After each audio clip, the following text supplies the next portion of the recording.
Okay, welcome everyone for the session of today. And before we start today, let's begin with a prayer and Jovina, lead us. Let's humble ourselves for a prayer. Father, in the mighty name of Jesus, we want to thank you for the gift of life. We want to thank you for today. We want to thank you for the opportunity that you have given us to attend this session. We want to thank you for the attendees. We want to bless you for their lives and the time they've put in. We request you, dear Father, that they will be able to understand whatever shall be discussed and that we shall be able to put it into practice. In the mighty name of Jesus, we pray. Amen. Thank you so much, Jovina, for leading us through the prayer. Our session of today is going to focus on seizure management in the newborn. But before we proceed, we have panelists here. We have our experts who are going to take us through this session. Some are physical and meanwhile others are online. So I am going to begin by introducing myself and also welcome our experts to introduce themselves. My name is Humphrey Beja. I'm midwife by training, currently serving as the Deputy General Secretary, National Midwives Association of Uganda, and I also teach midwifery at Uganda Christian University, Mukono campus. Let me welcome the next expert to introduce themselves. Let me begin with the person seated next to me, that is Dr. Jessica Nachibuka. Over to you. Good afternoon, our dear attendees, those that are physical and those that are virtual. Welcome to our session this morning. As introduced, I'm Dr. Nachibuka Jessica. I am a consultant neonatologist and I head the newborn unit at Mulago Specialized Women and Neonatal Hospital. Welcome to our session this afternoon.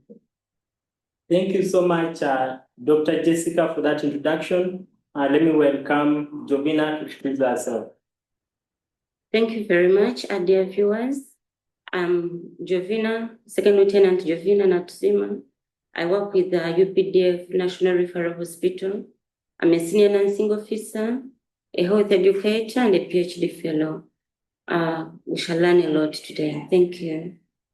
Thank you so much, Jovina, our nurse expert, for introducing yourself. We have other experts online. Let me welcome Professor Richard Idro to introduce himself.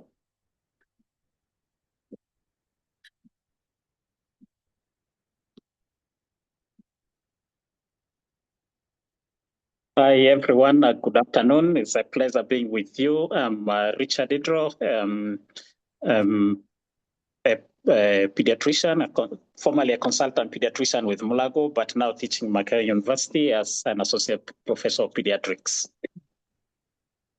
Pleasure. Thank you so much, Dr. Richard Idro. Let me welcome another expert, Dr. Joyce Naloga.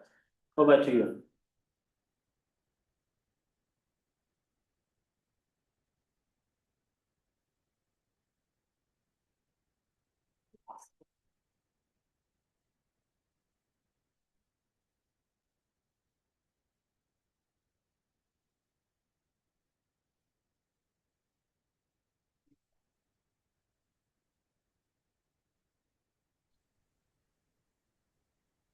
Good afternoon, team. My name my name is Joyce Naloga. I am a pediatric neurologist working at St. Francis Hospital in Zambia. I'm very happy to be here today. Thank you. Thank you so much, Dr. Joyce. Then the next expert is Dr. Stella Choyagala. You're welcome to introduce yourself.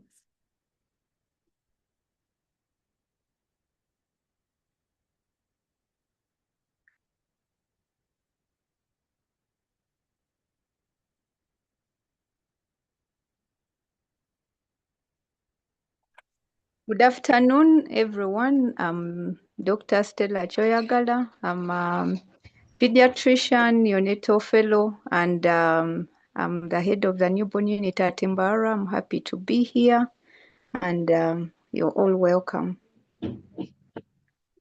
Thank you so much, Dr. Stella and our experts, for introducing yourself. So for the session of today, we are going to have a pre-test and a post-test just to check and know whether you have picked what our experts will share with us today. So I would like to request the host to share the pre-test. Meanwhile, as you go through the pre-test, there are only a few questions, around 6. Feel free to share your expectations for this session. What would you want to learn by the end of this session? What would you want our experts to share with you in regards to seizure management in the newborn? Feel free to share your expectations in the chat, but in case you also want to speak, you can raise up your hand and we'll allow you to unmute, and then you share with us your expectations. So the questions are only 6. I hope you can all see the questions. In case you are unable to see the pre-test questions, please let us know in the chat so that we can support you timely. Yes, some people are already answering the pre-test questions, and that is good. So as you complete the pre-test for this session, our major focus is seizure management in the newborn. But as you know, most times seizure might not occur alone in the newborn. There might be other comorbidities on that very newborn. A newborn might have sepsis, but also seizure at the same time. But today we are focusing more on seizure management. So our experts will take us through. We are going to have a case presentation by Dr. Stella Choyagala, and this case presentation is going to be a little bit more comprehensive. So during this time, please pay attention to the seizure components of the case, because that will be the gist of our session of today. We're also going to look at the nursing care plan for seizure management in the newborn. We are also, the expert in this session will relate to the case that will be presented, but will also focus on general management of seizure in the newborn. And then our final experts will take us through the medical management of seizures. And we're also going to have one of our experts, that is Dr. Joyce Naloga, will be in the chat to respond to our questions. So in case you have any question at any time, please ask them in the chat, and the responses will be provided accordingly.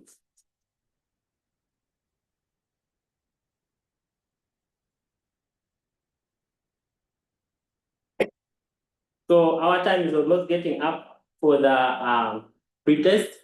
I can see we have 52 of 195 people who have already responded. In case you have not yet provided your response, please just complete it very fast so that we can proceed to the next item. Meanwhile, feel free to share your expectations in the chat.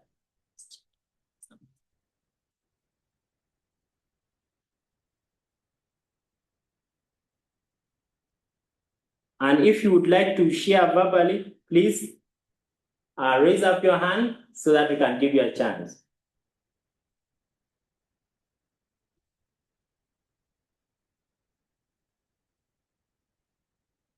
Someone hasn't seen the questions?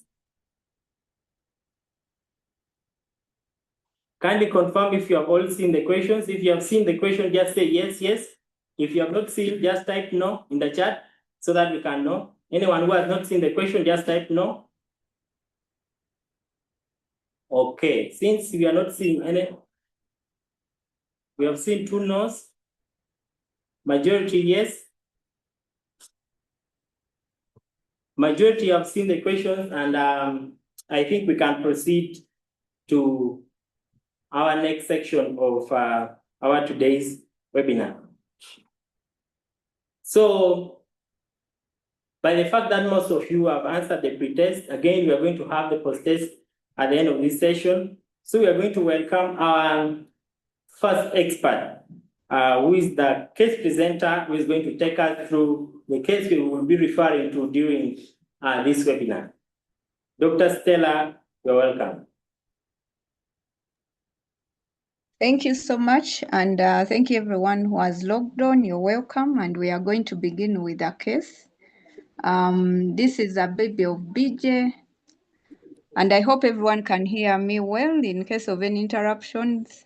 comments on the group will be welcome. So this is baby of BJ, who was admitted on the 19th of January, was admitted at 10 hours of life. Is a term female neonate who was referred from a private hospital in Kampala to Mulago Specialized Women's and Neonatal Hospital for mechanical ventilation. Baby was delivered by assisted vaginal delivery, but it wasn't instrumental, had normal labor progress. The mother had normal labor progress for the first stage up to second stage. When it came to second stage, it was prolonged because the mother had shoulder dystocia. There was an impacted shoulder of the baby, and the baby couldn't be extracted. But after about over an hour, the baby was finally extracted with maneuvers. However, on delivery, the baby was flat, had an upgo of 3 at 1 minute, 4 at 5 minutes, and 5 at 10 minutes. Had meconium staining and had a birth weight of 3.3 kilos. Because the baby was non-responsive, baby was resuscitated immediately upon delivery by bag and mask ventilation. However, the duration of this bag and mask ventilation is not known, wasn't documented, although they reported that they did not do chest compressions or use drugs like adrenaline. So after bag and mask ventilation, the baby started having spontaneous breathing and was admitted to the NICU for further management of HIE.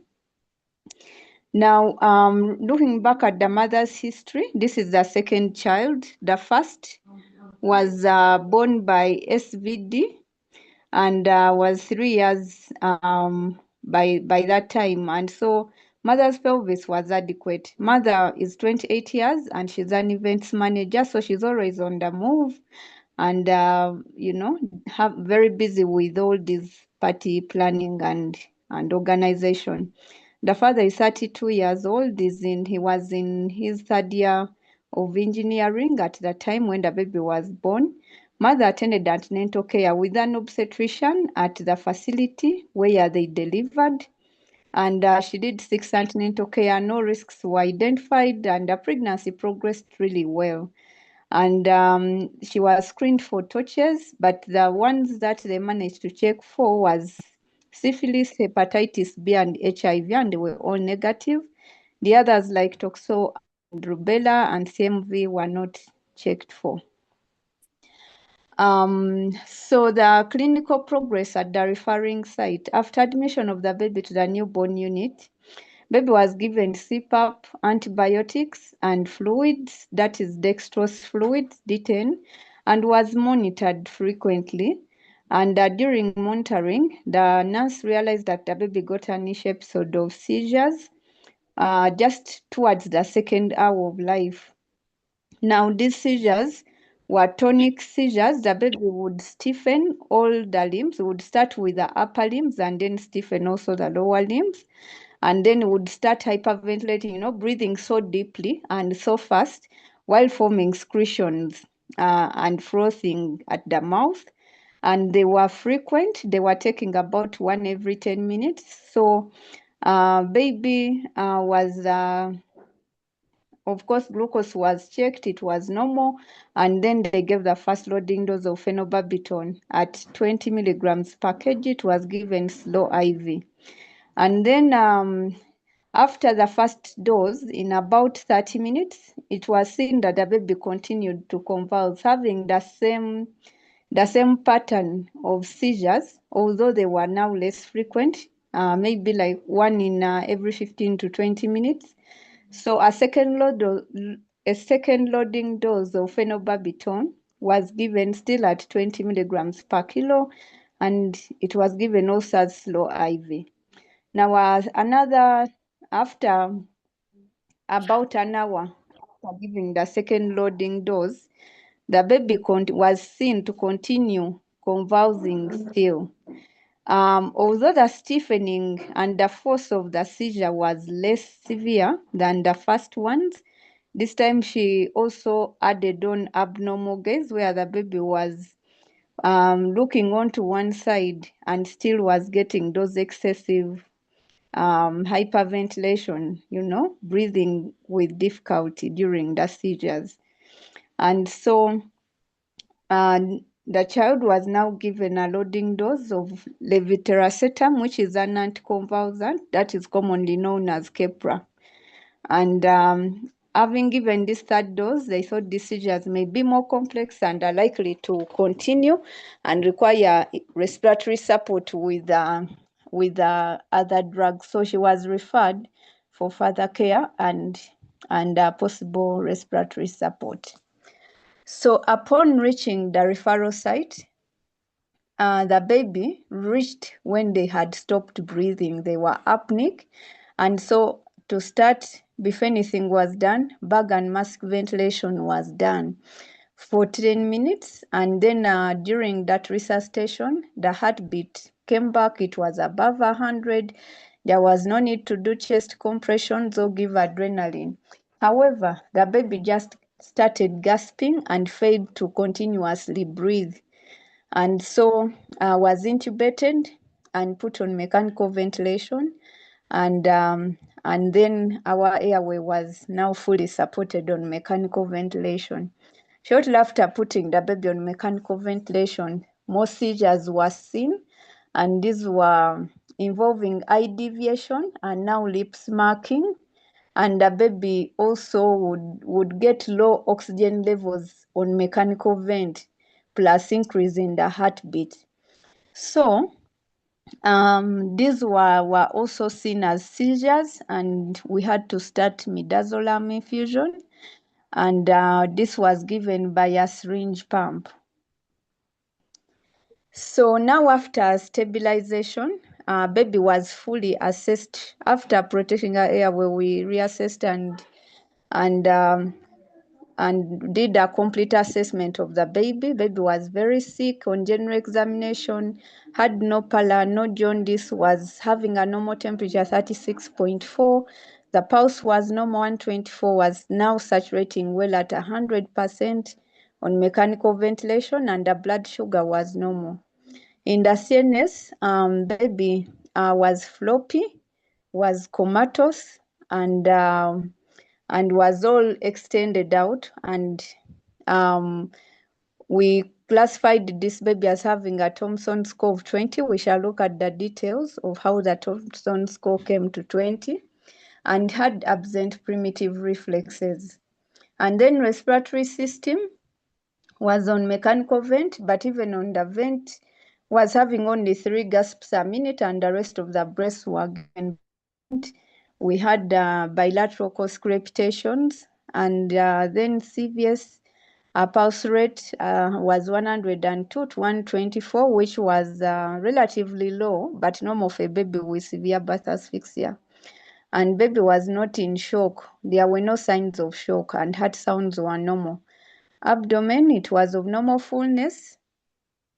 It was of normal fullness. It was soft. However, we had slightly light brown aspirates from the tube. And then throughout the time we were with the baby on the first day, we realized that the urine output was actually little. The child wasn't passing a lot of urine. So other HIE and birth asphyxia here are being used interchangeably.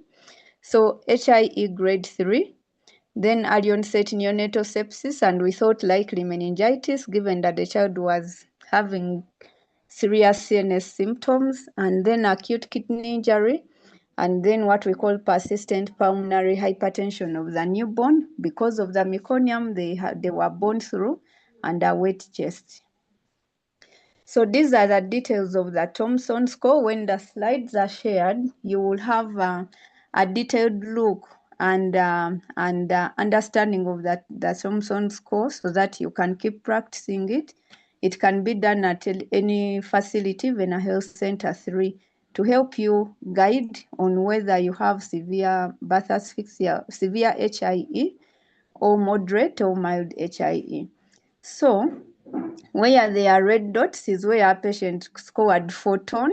Our baby was flaccid or floppy, so we scored 3. Loss of consciousness, we were comatose, we scored 3. Convulsions were more than 2 per day, so scored 2. Posture was decerebrate, meaning baby was extended out, that is 3. Moral reflex or the stator reflex was absent.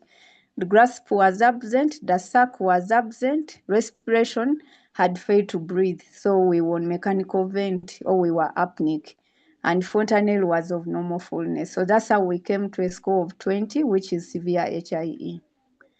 So clinical progress after admission on day, next slide please.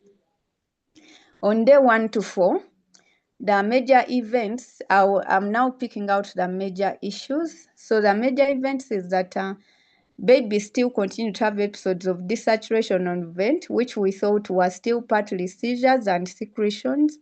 And then gastric aspirate became more dark brown, which is like coffee brown. So that time we optimized on our dose of midazolam so that the seizures are controlled, did positioning and regular suctioning of the mouth and airway. And then because of the coffee brown aspirates, we also worried about gut injury and possible bleeding. So we gave FFPs, and we did not feed baby on day 1 to 4. We kept the baby nil per os because of the gut injury. And this baby did not get therapeutic hypothermia because they came after 6 hours of life. Ideally, if it's going to be done, it should be started within the first 6 hours of life. And in those first days, we had to have a conference with the parents, explain to them how the baby is and what the expectations are. So on day 5, got coagulopathy, that is abnormal bleeding through the ETT, and the baby was given fresh frozen plasma and intratracheal adrenaline. And we optimized respiratory support, and we started some little feeding to see if the gut will accept. Day 6 to 10, baby got a pneumonia, a ventilator-associated pneumonia, because he had taken a lot of days on the vent, but still had no sign of spontaneous breathing. So we started chest physiotherapy to reduce on the, help with the pneumonia and also reduce on the secretions, and then did what we call a VAP bundle, where we care for patients on vent to prevent them from getting pneumonia. And had a second family conference, we explained to them that the baby had taken too long on the vent without breathing and may actually fail to breathe. So on day 11, we did an EEG that did not show any seizures. Seizures had stopped, but had an abdominal background, meaning the brain function wasn't running well. But on that day, baby started having some spontaneous breathing. So we had a family conference again, and we agreed to take the baby off the vent, and baby was able to sustain spontaneous breathing with CPAP. So on next slide, on day 16, baby eventually started showing signs of neurological sequelae. He had started getting stiff, and head circumference remained the same. It hadn't increased. Yes, it's supposed to increase every week. So that was a sign of serious brain injury. So we started physiotherapy for the whole body. And day 20, we got a hospital-acquired infection confirmed by culture staff that it was a staphylococcal infection, and it was only sensitive to colistin. So baby was given colistin, and we re-emphasized infection prevention control measures to the parents and the staff, did barrier nursing so that the other children are not affected. Moving fast forward, day 30 to 60, baby got another hospital-acquired infection, this time Klebsiella, and also got another EEG done, which was abnormal, was having now breakthrough seizures again, and had an eye review. And that time the review was showing abnormalities with the eyes, extropia. And so baby was started on meropenem, continued physiotherapy, and started light stimulation for the eyes, and now was given anticonvulsants to manage as epilepsy. And then day 61 to 80, the major issues were copious secretions and needing nebulization with normal saline. So here we taught parents on how to manage secretions on their own with a bulb syringe under guidance initially, and they were able to do it later because we were preparing them for discharge. And we did more physiotherapy to improve on the baby's tone. So on day 81 of life, that is nearly 3 months down the road, the baby was discharged through a multidisciplinary planning team arrangement. We had to discharge through neurology department, but also we discussed with ophthalmology and physiotherapy to continue care, although the main point of their reviews was remained the newborn clinic, where we follow up babies who are high risk.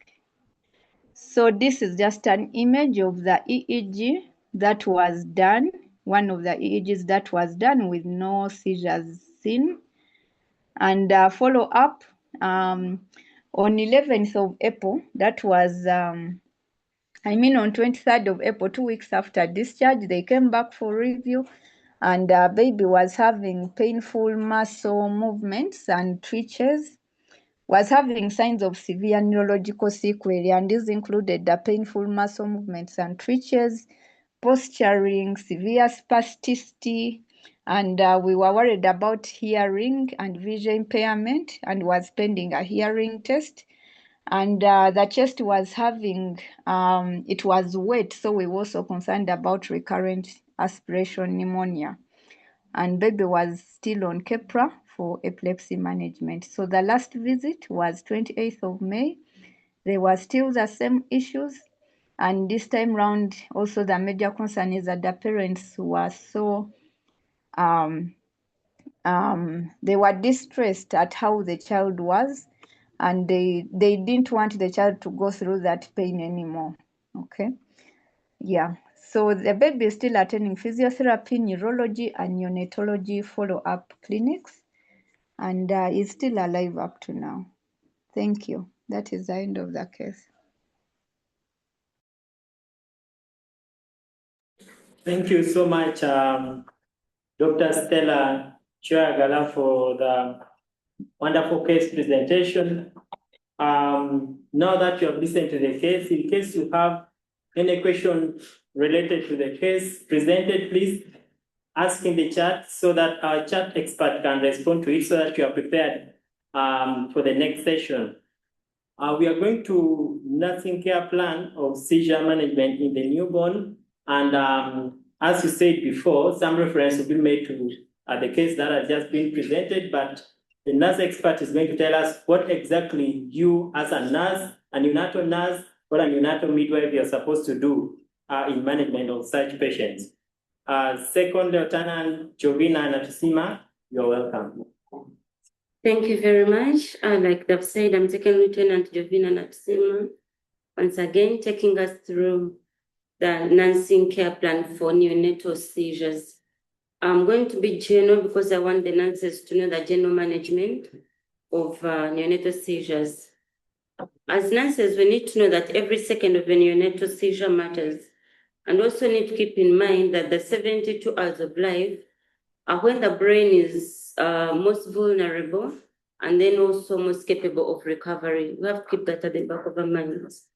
A simple introduction, neonatal seizures are abnormal electrical surges in the brain that occur during the newborn's first 28 days of life.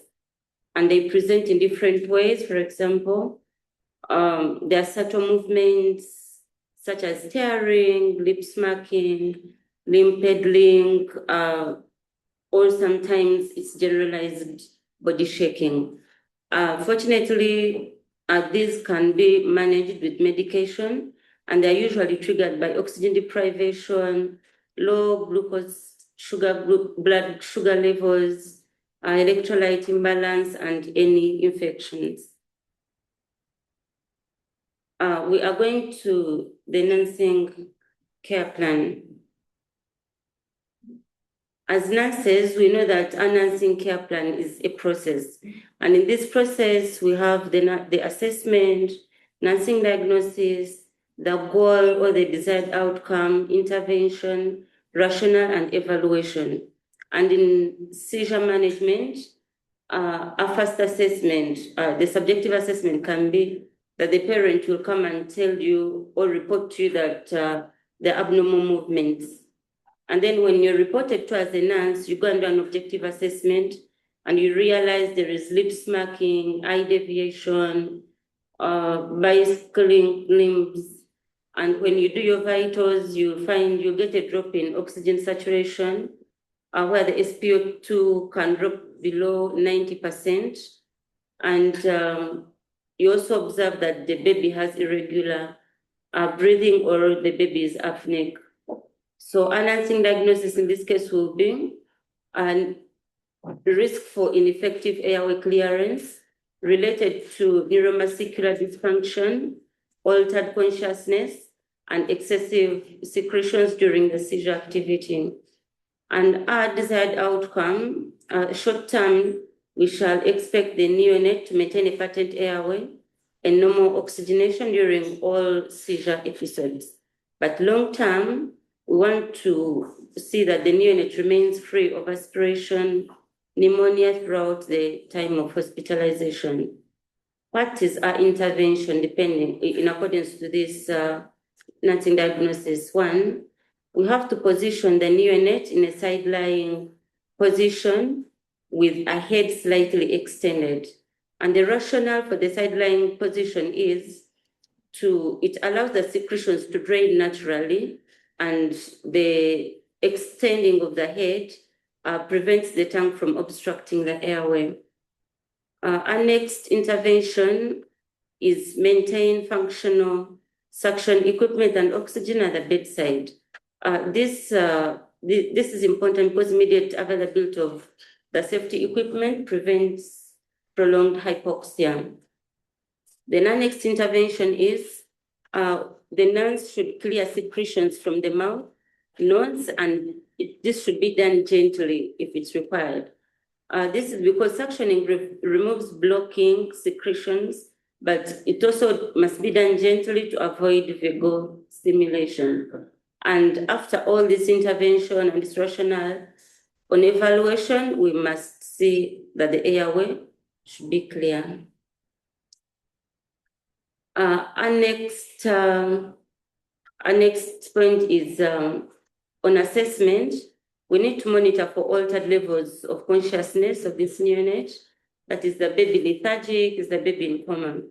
Then also need to observe for seizures, and then also need to assess for excessive oral secretions, if the neonate is choking, coughing, cyanosed, or apneic.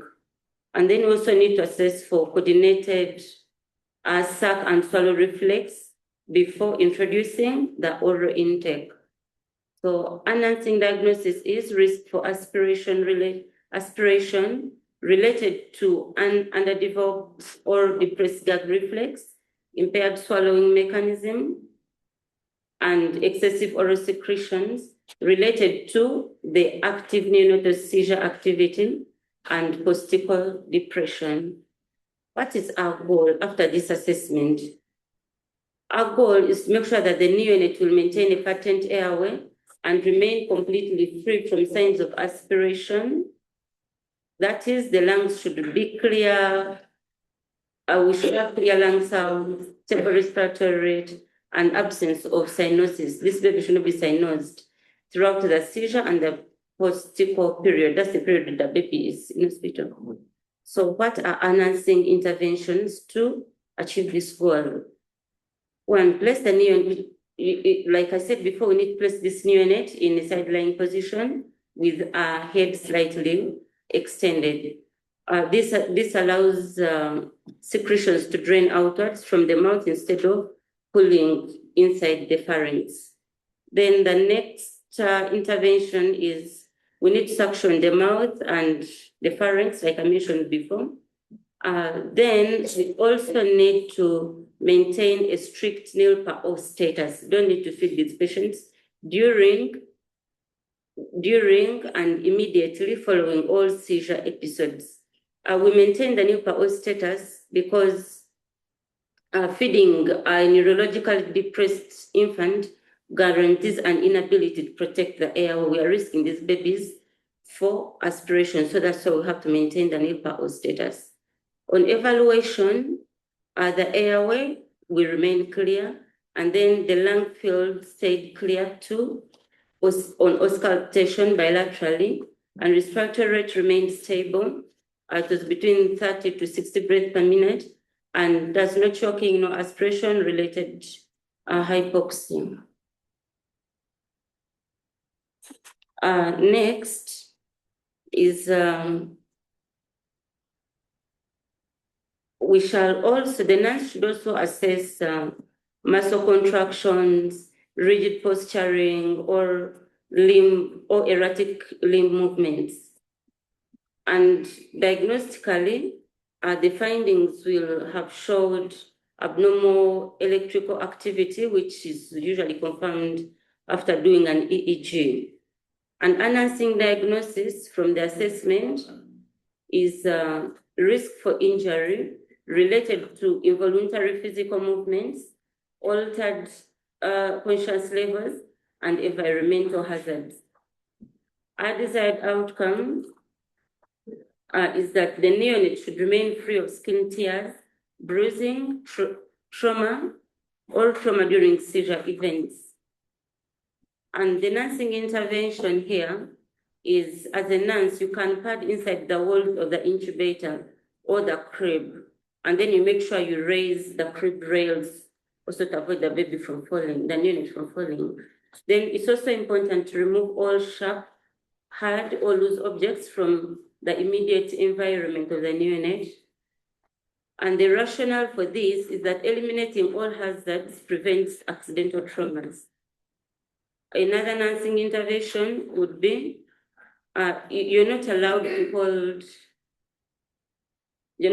to hold this neonate family down on the ground or to hold their limbs as they are undergoing a seizure. And the reason you should not do that is because when you first restraining them, you might cause musculoskeletal injuries like fractures and dislocations. And our evaluation is that the neonate experienced no skin breakdowns, bruises, or physical trauma during the shift.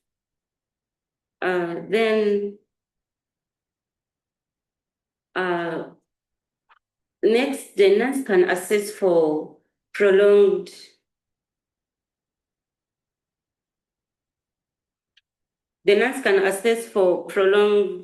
preventive seizure spikes on the monitor. And then also the nurse can carry out the vitals where they will realize, if they realize that the heart rate is below 100 beats per minute or there is severe apnea during feeding, then they come up with a diagnosis, which is risk for ineffective cerebral tissue perfusion related to prolonged seizure activity and potential respiratory depression from the anticonvulsants. And our desired outcome is that the seizure activity should be terminated within minutes of medication, after medication administration. And then also that the vital signs should remain within the normal ranges, the normal parameters. The nursing intervention here will be that the nurse should administer the prescribed anticonvulsants like phenobarbital, and this should be done slowly. The rationale for this is that phenobarbital slows down the hyperactive brain activity to stop the seizures, but it needs to be given slowly because a rapid IV push can cause a severe respiratory depression, apnea, and hypotension. The next intervention, there's need for a nurse to monitor the respiratory rate, the heart rate continuously during and after the push. The rationale is the same. And then there's also need for this nurse to document the exact time, duration, and the specific characteristics of the seizure. Documentation is key because it tracks the treatment efficacy, it helps guide medication adjustments, the duration and the specific characteristics of the seizure for better management of this neonate. Our evaluation, we said the seizure within 3 minutes of the IV loading dose. And then the heart rate and the respiratory and the respirations remained within the normal ranges post infusion. Then in continuing with assessment, the nurse should also carry out check for these babies' blood glucose. We call it a bedside heel stick glucose. And if it's below 40 milligrams per deciliter, it's a concern as a nurse. And also the nurse should be in position to read the lab results. If we have low serum calcium or magnesium levels, it's also a concern. So enhancing diagnosis here will be risk for unstable glucose and electrolyte imbalance related to the high metabolic demands or underlying metabolic disorders. A desired outcome is that the serum glucose and electrolytes are restored to the normal ranges, within the normal clinical ranges. And our intervention, the nurse should check the blood glucose immediately during or following a seizure. This is important because seizures rapidly consume glucose stores, and also hypoglycemia itself can trigger a seizure. So that's why we need to check before, during, and after the seizure. Then there's need to maintain a patent IV access line. This is because if you have a reliable access line, it ensures immediate delivery of corrective metabolic therapies. You do not want, as a nurse, to start moving up and down looking for IV lines when the baby is already having a seizure. So that's why you must maintain a patent IV access. And then it's also necessary to administer 10% dextrose or calcium gluconate, of course, as prescribed by the pediatrician or neonatologist, and according to the baby's weight. This is important because it corrects the underlying metabolic triggers, prevent further brain irritability. The evaluation is that the blood glucose stabilized at 65 milligrams per deciliter, which is normal in the normal ranges, and then the serum electrolytes returned to normal ranges within 4 hours. And then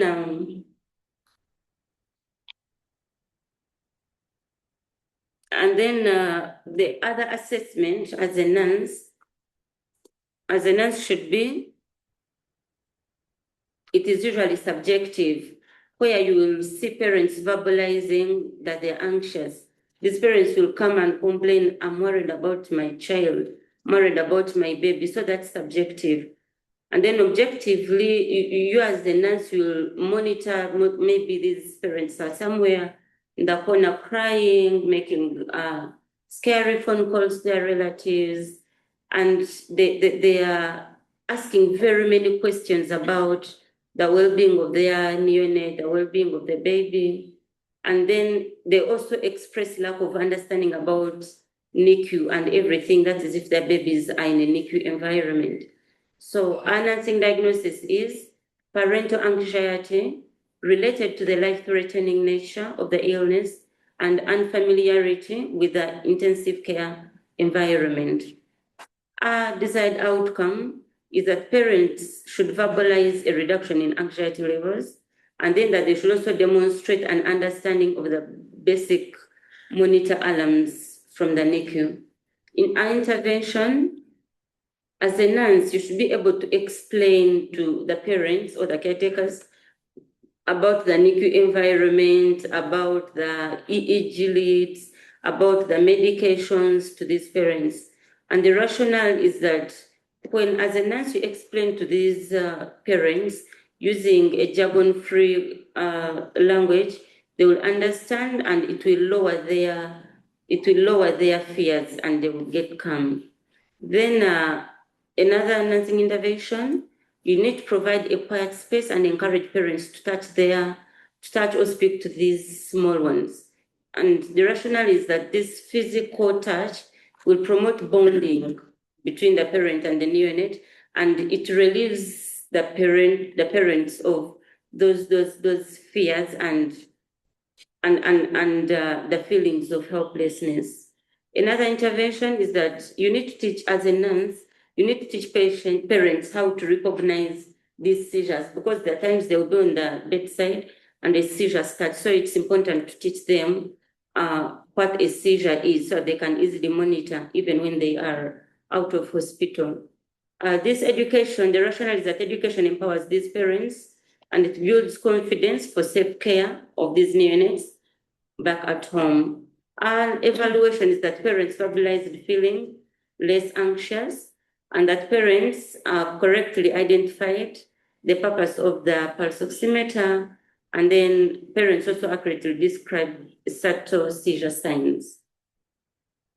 We shall go briefly into treatment, and since most of our health facilities they do not have NICUs, in our lower facilities, we basically use two drugs. That's phenobarbital and phenytoin. I'll go into the details of the two. For phenobarbital, we know we have its composition. We have ampules of 200 milligrams per ml and 200 milligrams of 200 milligrams per 2 ml. So how do we mix them as a nurse? The doctor has prescribed a certain dosage. How will I know I should mix this drug? For the ampule, the 200 milligram per ml ampule, which is 1 ml, you'll get your 10 ml syringe, you draw 9 ml of water for injection, and then you break the ampule, which is 1 ml, you mix it so that it becomes 10 ml, meaning each ml will contain 20 milligrams. Then for the 200 milligram per 2 ml ampule, you'll get a 10 ml syringe, you add in 8 ml of water for injection, and then you top up you draw the drug, and it also becomes 10 ml, meaning each ml will contain 20 milligrams. So on administration, since we administer per kg, depending on what the prescription will be, you draw accordingly. You will know what each ml contains. And then for phenytoin, we have phenytoin is 250 milligrams per 5 ml. So to reconstitute it, you'll get a 20 ml syringe. You add in 15 ml of normal saline or water for injection, and then you top up with the drug to make it 20 milligrams. So meaning each meal will contain 12.5 milligrams.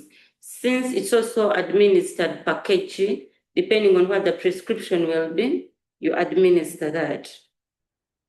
And then briefly, I will go into the ICU care bundles. Since our case was of a baby who finally went into NICU, I thought it would be important.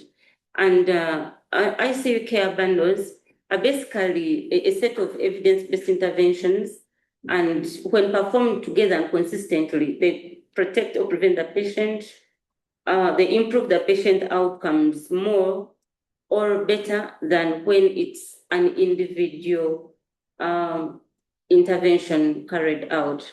And they are usually done in ICU.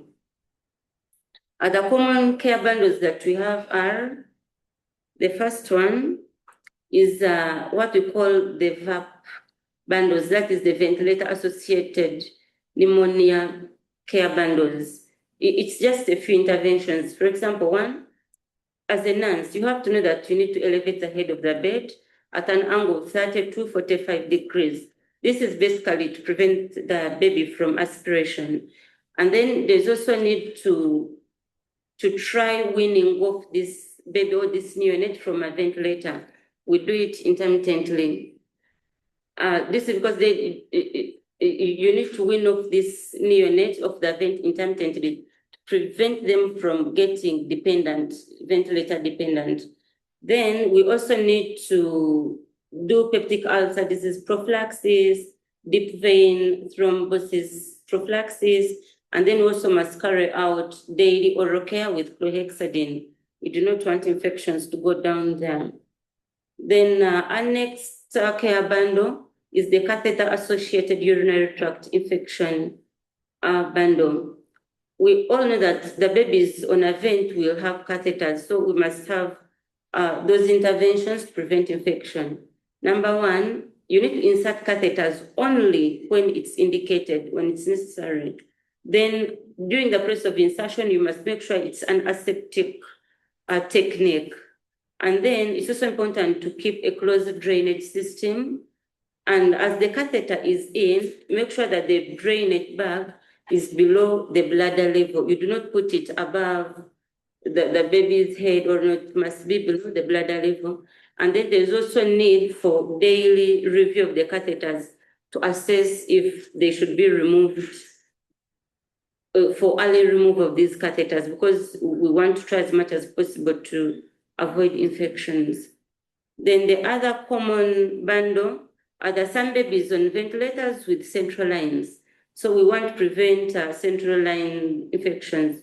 So it's called the central line associated bloodstream infection bundle. And it basically involves hand hygiene. Before inserting, you make sure your hands are very clean. You make sure it's an aseptic procedure. Make sure you maximize the sterile barrier precautions during insertion. That's the aseptic procedure. Then you also make sure that the skin is antisepsis. You make sure the skin around the central line is very clean. And then ensure optimal catheter site selection. You don't want to select a site that is prone to infection. You'd prefer other sites. And then there is need for daily review of the central line. You need to review on when to remove, because you want to remove these central lines as fast as possible.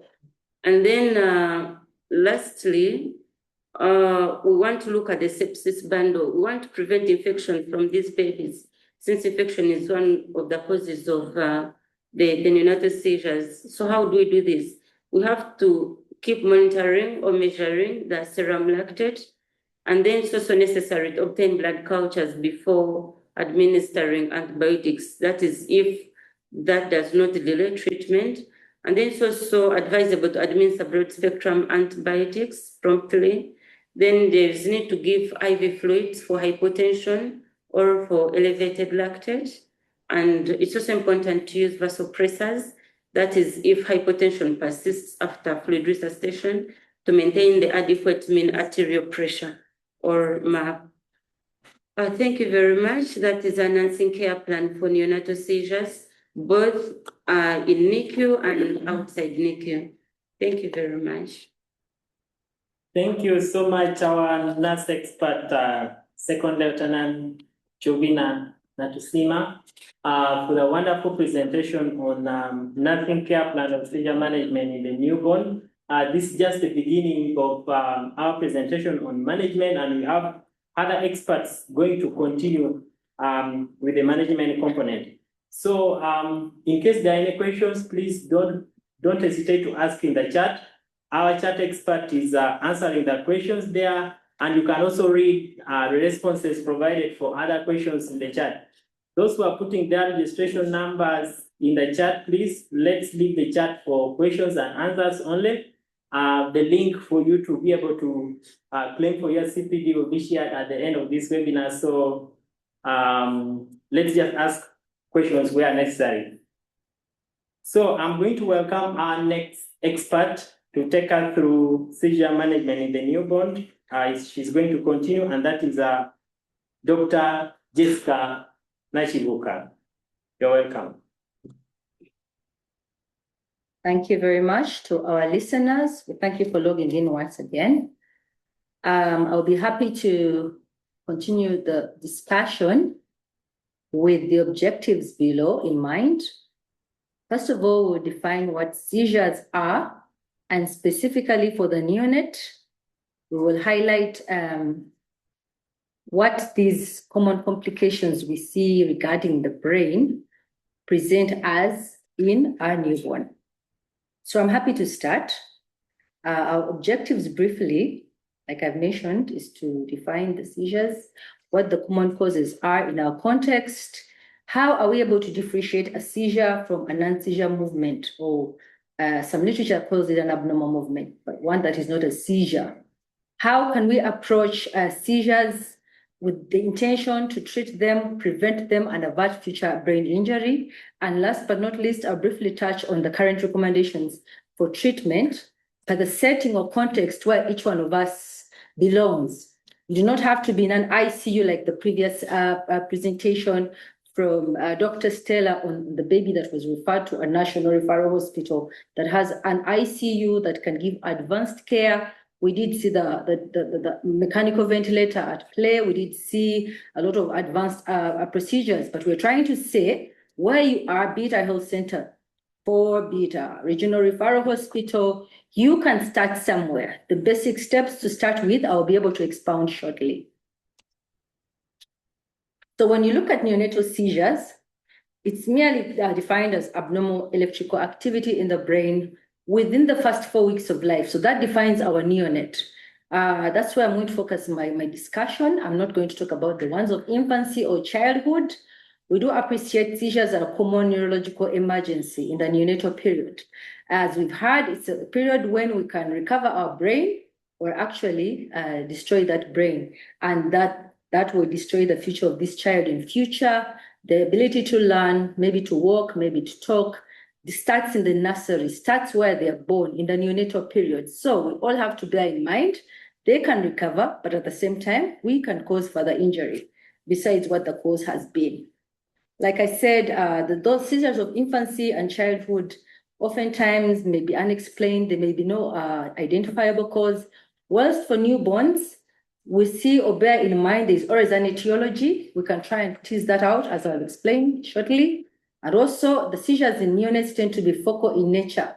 We're not going to look for the typical seizure movements we see or have seen in older children or adults. If most of you have watched movies, the scenes where there's someone having a seizure, usually they're jerking, it's very obvious, they're fighting. That's not typical of neonates. For them, sometimes you cannot even tell it's a seizure. It's very quiet, it passes. So you have to be very careful with attention to detail, with our eyes, with our ears. We look for those subtle, quiet signs that may not be typical of the seizures we see or witness in movies or other places in older people. So we have to note too that 80% of our seizures are subclinical. That again throws us off because it means the naked eye cannot obviously see them or pick them. Therefore, we must have a high index of suspicion at all times when a newborn is in our care and they suddenly have a change in their condition, as I'll explain shortly. We have been guided, and EEG is one of the modalities to diagnose subclinical seizures. But I do know most of our health centers do not have the expertise or this equipment. Please do not despair. You are going to rely on your clinical skills to diagnose these seizures if you do not have an EEG to pick the over 80% of seizures that are subclinical.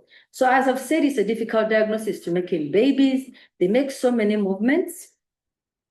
Sometimes simple movements such as opening bowels, having a hiccup or sneezing, or, just getting scared when someone unwraps them from their clothing, from a place of warmth to an area that's cold. They have all these movements going on. How then are we able to tell them apart from seizures?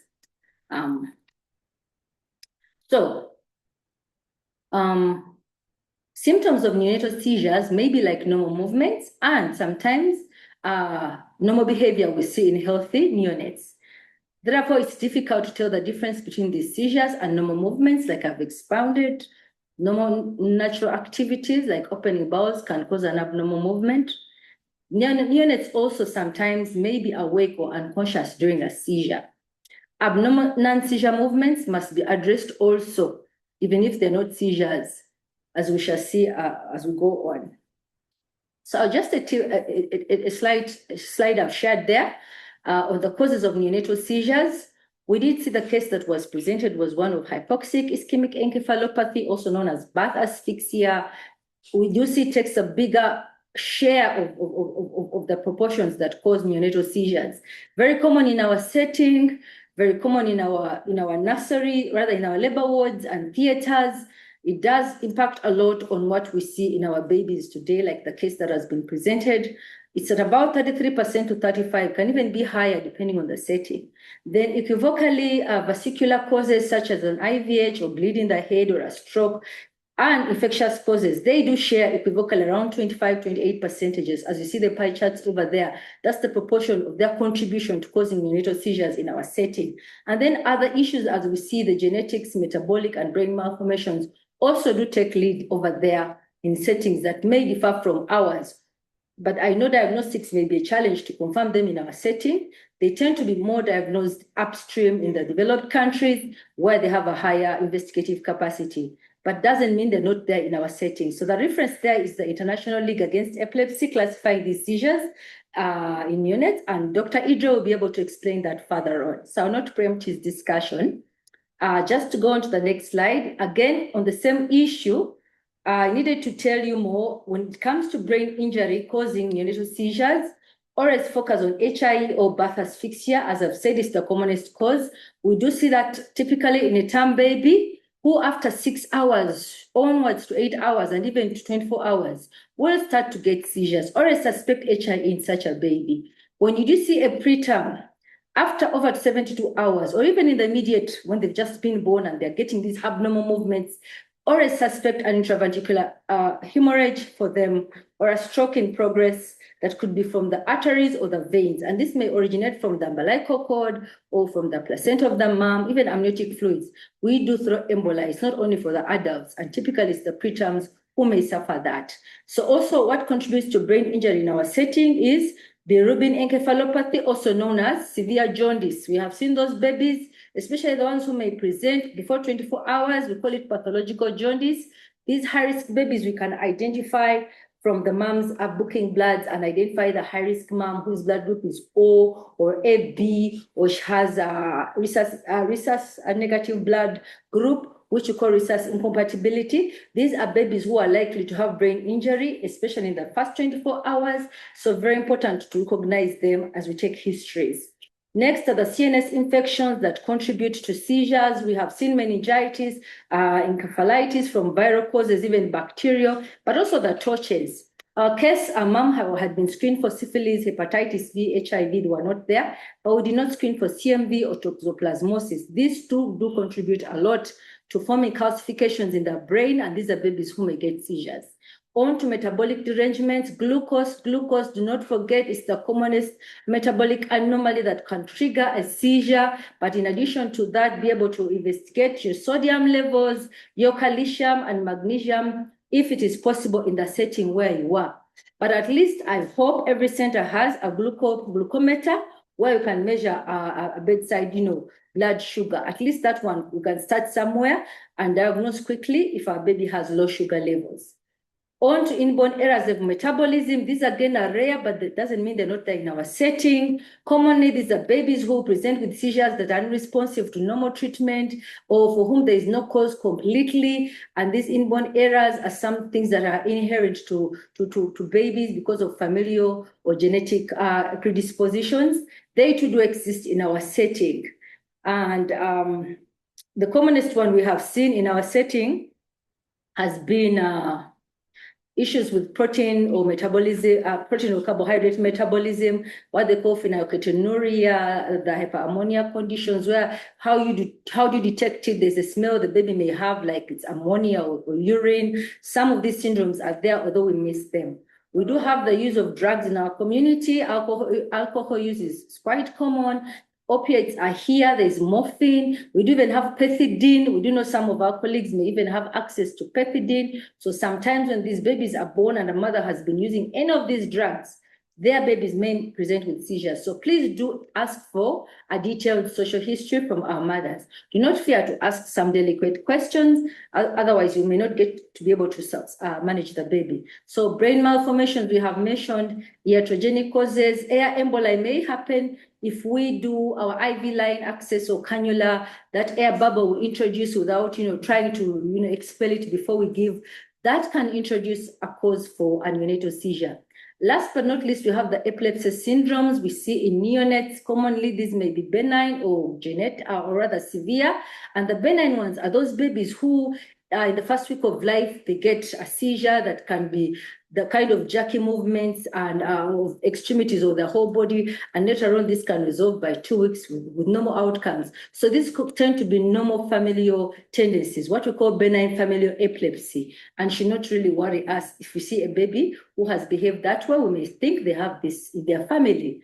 The severe forms, our neurologic colleagues may already see those ones later on. So further on, the timing of neonatal seizures also points you to exactly what you're dealing with. For HIE, to reiterate, always it will present before 3 days. Usually in the first 6 to 12 hours, you'll be able to see that term baby behaving that way. I did mention intracranial hemorrhage, intraventricular hemorrhages tend to go for preterm babies, for them to present anytime before 3 days and anytime after 3 days. For developmental defects, again, this is anytime, and this applies the same way for term and preterm babies. So hypoglycemia is for all babies, but for it will manifest in the first few hours of life, for equivocally for both term and term. So our mind should be alert to what is likely the immediate cause for what I see. What is that may come a week later in this baby, and I'm thinking it's no longer hypoglycemia. Can I have hypoglycemia for 5 days? Can it be, I've missed HIE by this time? It's just the timing of an event that also can point you to your diagnosis and what you're likely dealing with and manage appropriately. So onwards, we'll go on to our next slide. So how do we arrive at a diagnosis? I have reiterated it's very, very important, very, very important to take a history. You have to note that the activities of resuscitating this baby, correcting the seizure, stabilizing them can run alongside history taking. All can happen at the same time. The environment has to be controlled with a team that is working, a team that has sunrise, a team that has IV fluids. We can collect history as we are managing the baby. So importantly, to make a diagnosis, it's important to take a family history. The mom is there or the father is there or a caretaker. Ask about early neonatal deaths in this mom. Has she lost any babies before in the neonatal period? Ask about consanguinity. Consanguinity is not common in Uganda, but it's marrying a relative. The countries where individuals marry their first cousins. So consanguinity tends to come with a lot of chromosomal abnormalities, genetic abnormalities, inborn errors of metabolism. That points a lot to consanguinity if it's in that community. Same for the early neonatal death. We have to explore family history of epilepsy, bleeding tendencies, coagulation defects. Bleeding tendencies can be after circumcision of a male in the family. Did they bleed too much? Or a mother having prolonged very heavy periods, that can point to issues with bleeding tendencies, hemophilia, etc. in the family.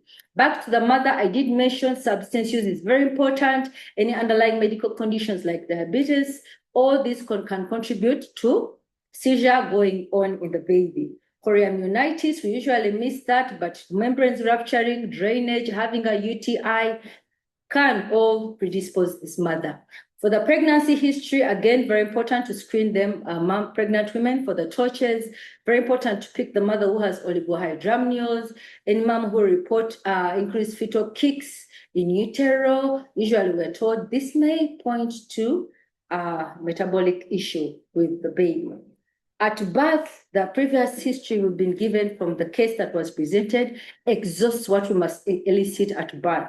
Commonly, how baby was delivered, the APGAR scores, any sentinel events. Sentinel events are those dangerous occurrences such as abruptio, cord prolapse, uterine rupture, prolonged second stage. All these will add a lot to us arriving at a potential diagnosis. So away from the diagnosis, next, we're able to go on to examine this baby.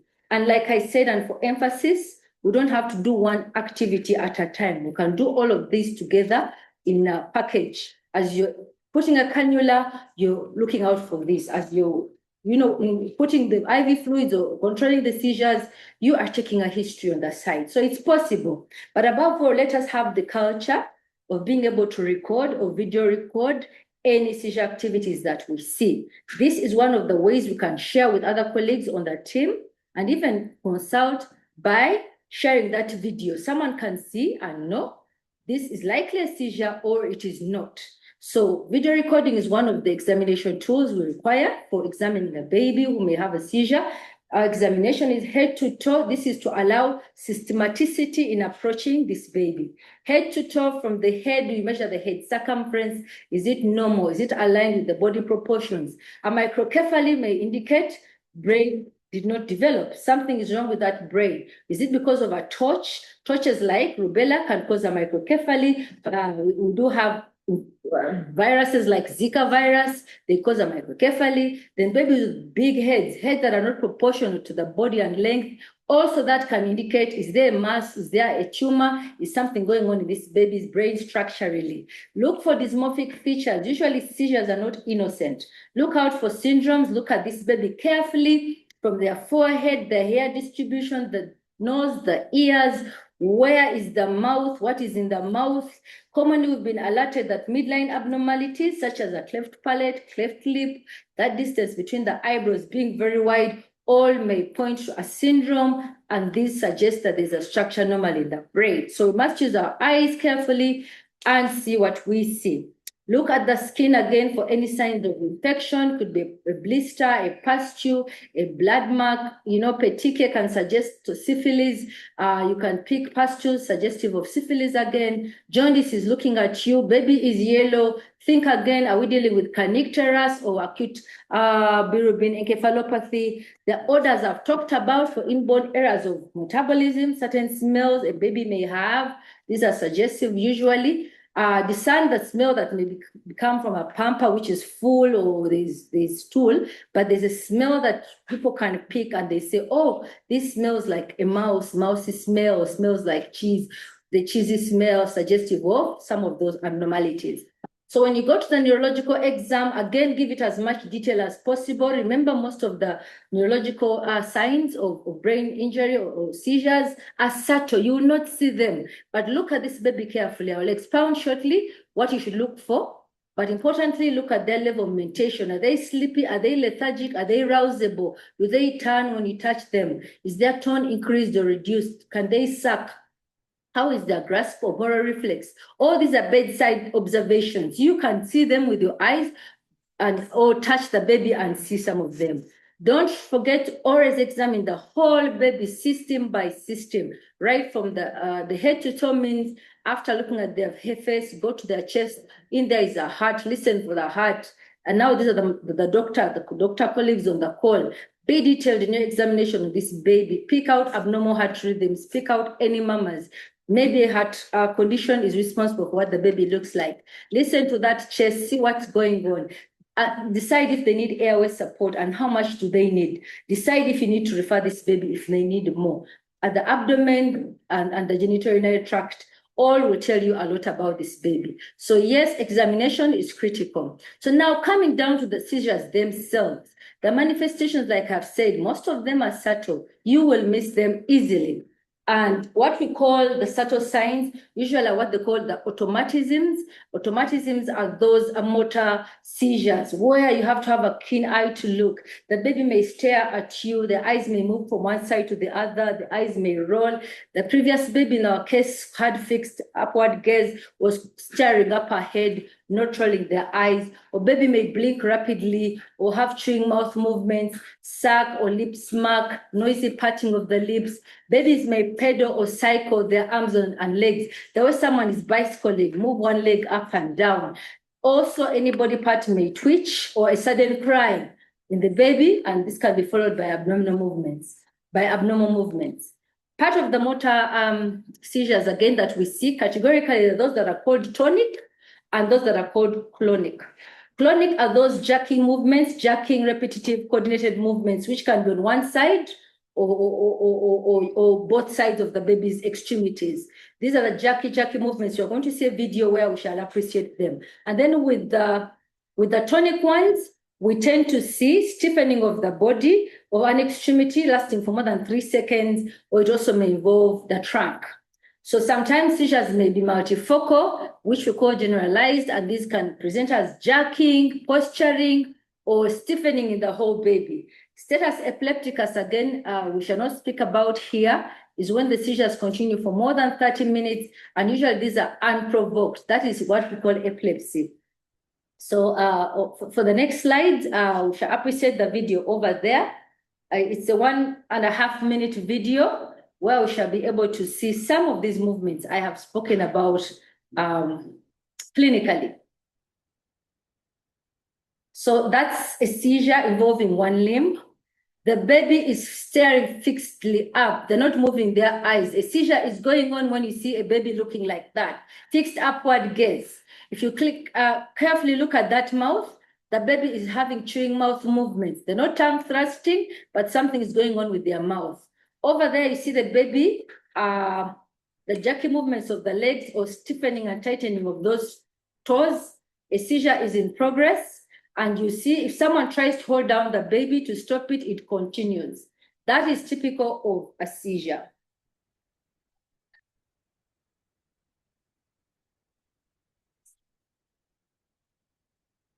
So we're not able to show our video that can show the non-seizure movements. The non-seizure movements are typically the jitters, a baby who is jittery. We did not see the end of the video. There was a jittery movements, that increased movement of the hands. Jitteriness, tremors, and sleep myoclonus are abnormal movements. They're not necessarily defined as seizures. So the video has cut us out, but okay, we do have the video coming in. Again, it's to throw more light on what these seizures are. We mentioned that tonic. Tonic is the stiffening. See how that baby is stiffening in the cot. The seizure is going on, quite stiff baby.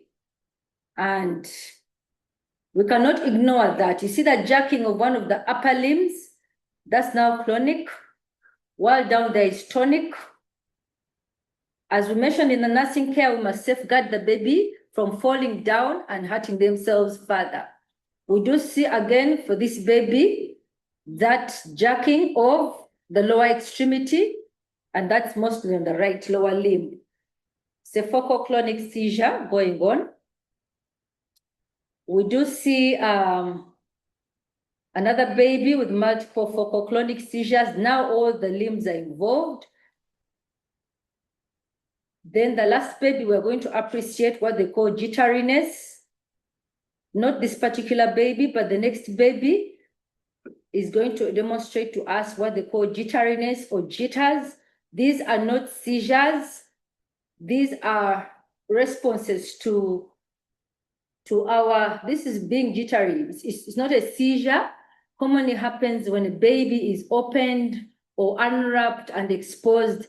That rapid movement they do. The tremors tend to have higher frequency to the jitteriness, and they may be confused for tremors sometimes, but it's just the increased intensity of the frequency of the tremors for them. So going on to our presentation, let's practice, let's take videos, let's learn to discern what is a seizure and what may not be. So for comparison purposes, how to differentiate them. It's very important if you're taking a consultation to ask these questions, or for the person being asked to be able to answer these questions. One, if you're not able to stop an abnormal movement of an extremity or trunk during its occurrence, such as holding the hand of the baby or covering them during that episode, and they continue to, move, it means it is a seizure. But if it stops after that handling, then it is not a seizure. If the abnormal movement just came out of the blue, was unprovoked, or was not stimulated, likely it is not a seizure. While for the non-seizures, usually they're stimulated by anything such as unwrapping a baby, loud noise, sudden banging, waking up the baby suddenly. The movements they execute usually are not seizures. But you have to continue observing to see if there is a repeat, even without provocation. So the other question is, what does the rest of the baby's body do during this episode? So if a baby during the episode or even after remains active, alert, wants to feed, can tolerate their feeds, even sleeps and wakes up normally, then it's unlikely to be a seizure. While for the baby who actually experienced a seizure, you'll see a deterioration in their general holding. This is one of the pathways known as autonomic seizures, the involuntary, where the cardiopulmonary system is involved. It's a non-motor response where they get a bradycardia, they get apneic, they may get cold, they may sweat, they may go blue on the skin or the lips or anything. Be observant to that still baby, the one who is so still, who has changed color, who is looking like they're holding their breath or breathing in infrequently. Most times that is a seizure, which we regard as what they call the autonomic seizure, if it's not very obvious, but their vital signs will drop. So monitoring is very important to be able to pick these seizures sometimes. So onwards, after we're able to differentiate a seizure from what abnormal movements are, we go on as part of management to investigate our baby, and the previous speaker did elaborate on that. Glucose is our first stop. It's very easy within our reach to just prick the heel or a finger prick. Even you don't have to put a cannula to do blood glucose level. Always let's do that fast as quickly as possible. If the levels are below the 40 milligrams per DL, which is 2.5 micromoles for those who have the other glucometer, you will have to correct it quickly. Always do the septic workup as above, and then the additional investigations will be to take off blood for electrolytes, as we have seen. For our colleagues in other centers, and you're able, and you suspect inborn errors of metabolism, do send off a sample, especially if the baby is unresponsive to normal anticonvulsants. Do go on to do the metabolic workup, which includes serum lactate, ammonia, amino acids, and urine organic acids. At that time, you may have to engage the neurologist colleagues to guide further on the likelihood of what's going on. If a center is enabled, a head scan, which is a cranial scan, that is access to the anterior fontanelle is very critical. Please try and access them, lobby for them to be in your centers. Training is easy, and over time, it's a skill someone can pick in a hospital to always at least do a head scan to rule out any bleed in the baby's head, to see cerebral edema from HIE, to pick out any structure anomalies. It's always very handy to have a cranial scan. EEG is the other investigative tool that we need. So going on to our approach to management of seizures, the baseline is that we must be able to treat the underlying cause. Us giving sugar or glucose to correct a seizure, we're not handling the sepsis, we will not manage the seizure. They'll continue to come. It's very important the seizures are controlled as soon as possible to avert further brain injury and recover what is possible for this child's neurological recovery. It's very important. The previous speaker did emphasize the involvement of parents.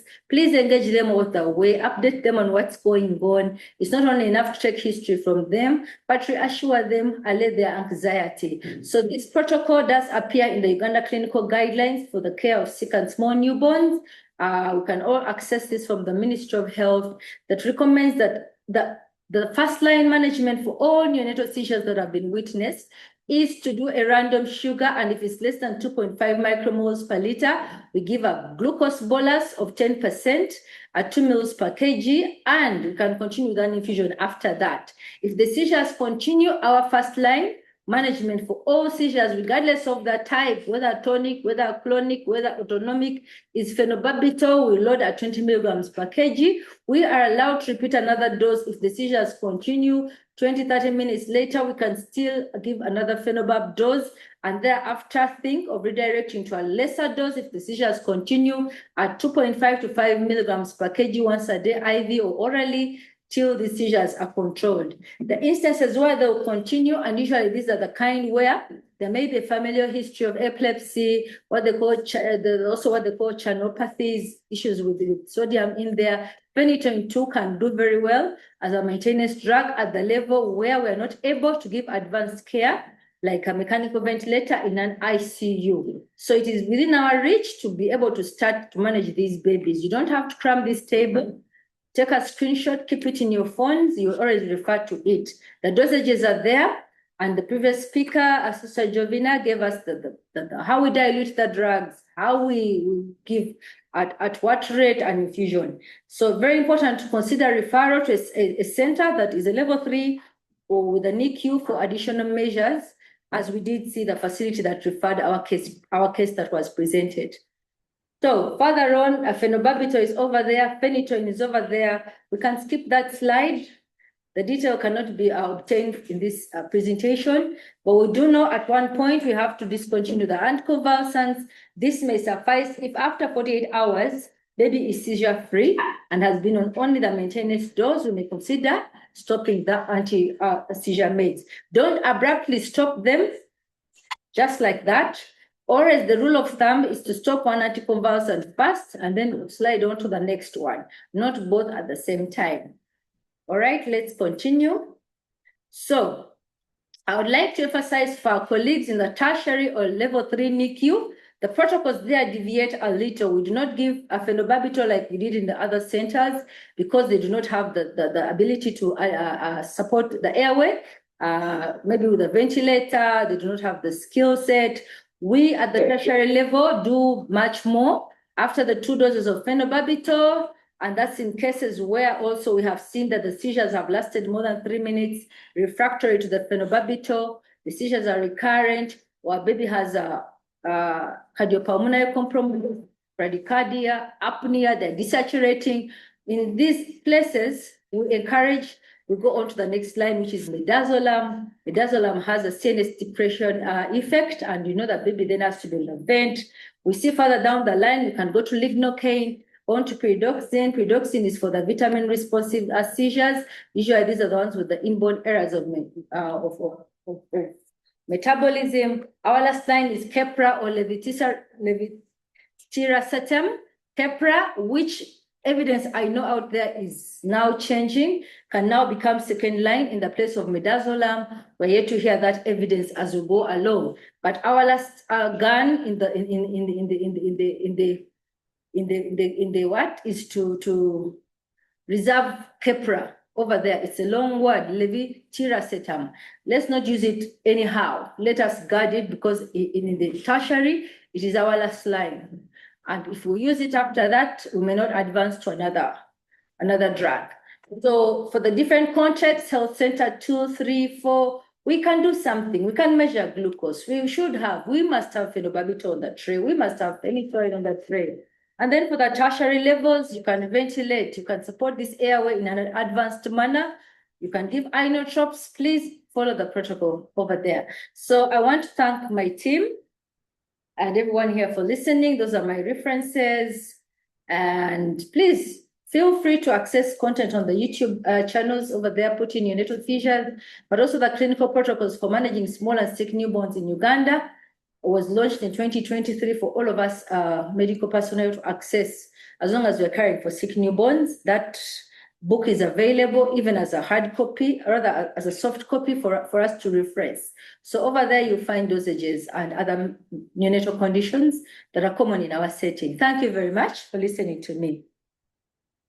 Thank you very much, Dr. Jessica Nachibuka, for the wonderful presentation on still as a continuation of seizure management in the newborn.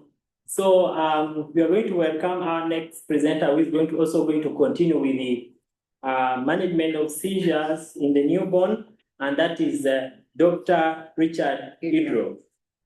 You are welcome.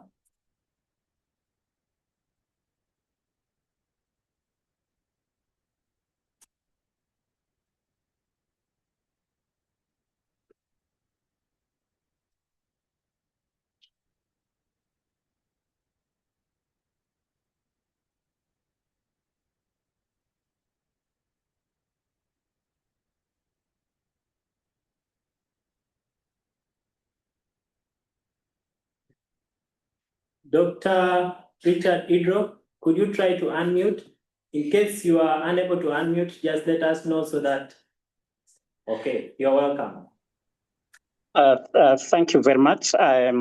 Apologies, I had dropped off from the host status. I was requesting to be allowed to become host again. Please share my slides from your end.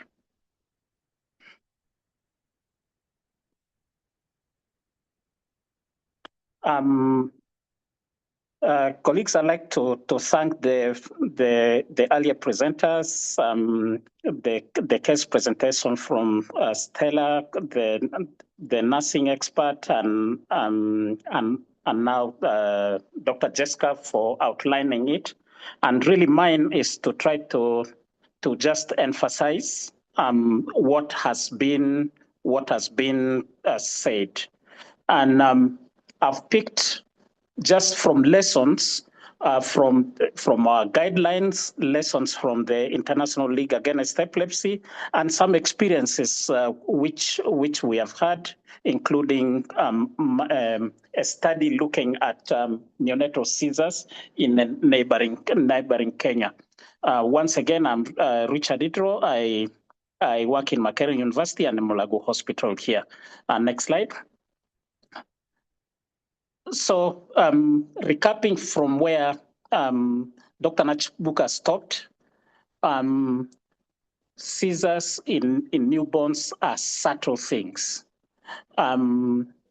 Recently, we had a baby whom we saw in Mulago.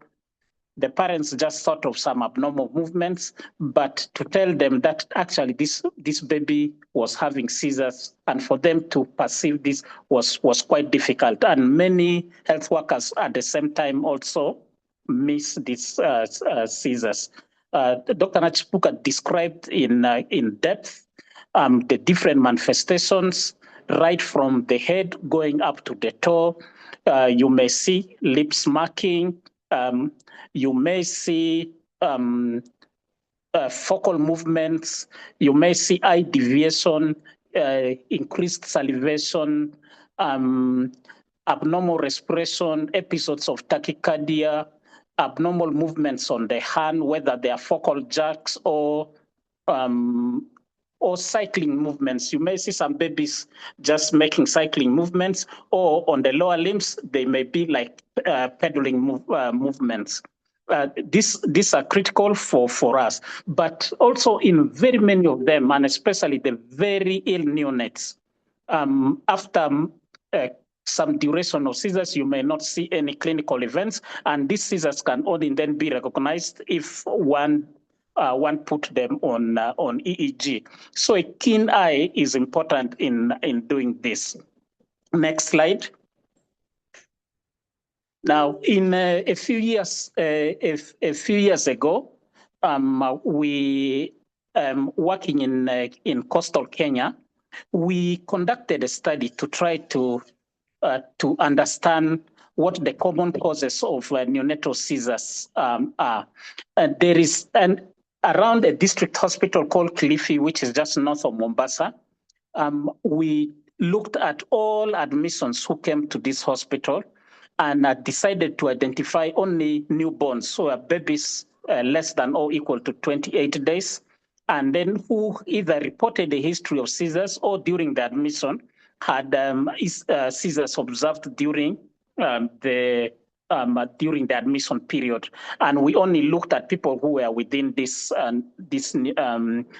demographic surveillance. So in this community,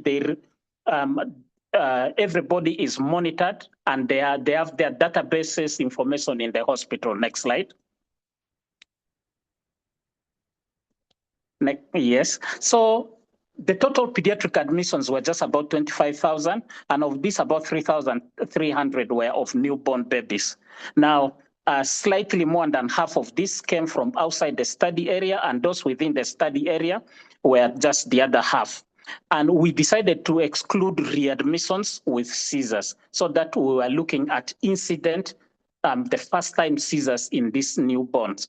And what we identified was that about 9% of all the newborns who were admitted came with seizures. So elsewhere in the West, in some of the other regions, newborns with seizures may be, as you had in the initial description, may be up to about 5%. It is actually more common in our region. It may go up to 10% of the newborns may have seizures.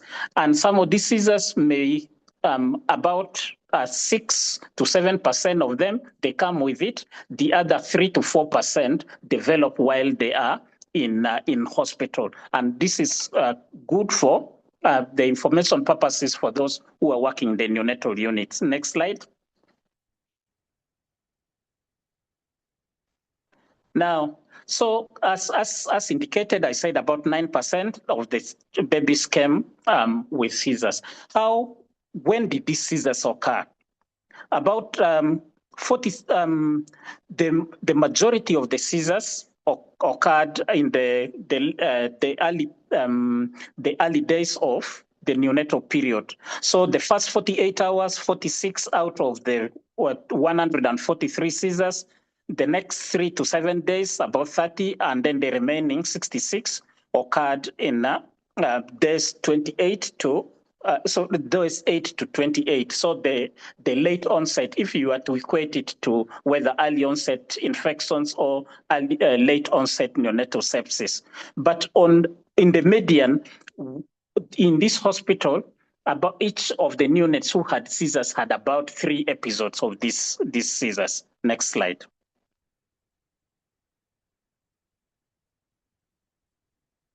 Next slide.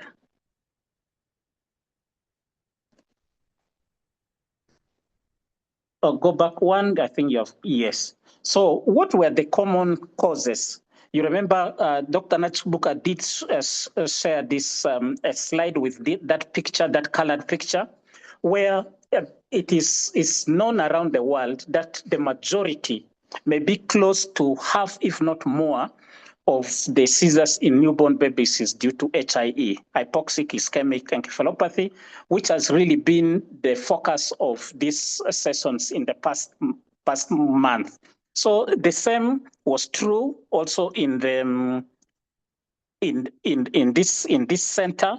Of the children who came with seizures, the majority of them had neonatal encephalopathy, which is really HIE, but the other was meningitis. But being a general hospital, the tests which the hospital was able to conduct to try to identify the other causes was not were rather limited. So the vascular causes, metabolic and genetic causes or brain malformations could not be identified readily.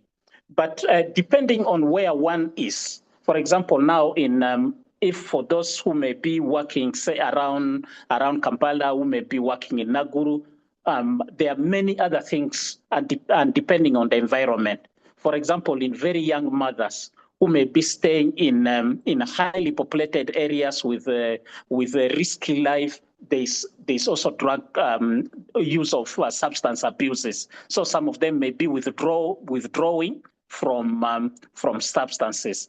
Others with severe infections, not only the infection, but the complications of the infections. So infections, venous thrombosis, and actually some of those babies present slightly different. They come deeply comatose and getting repeated seizures, which can really be difficult to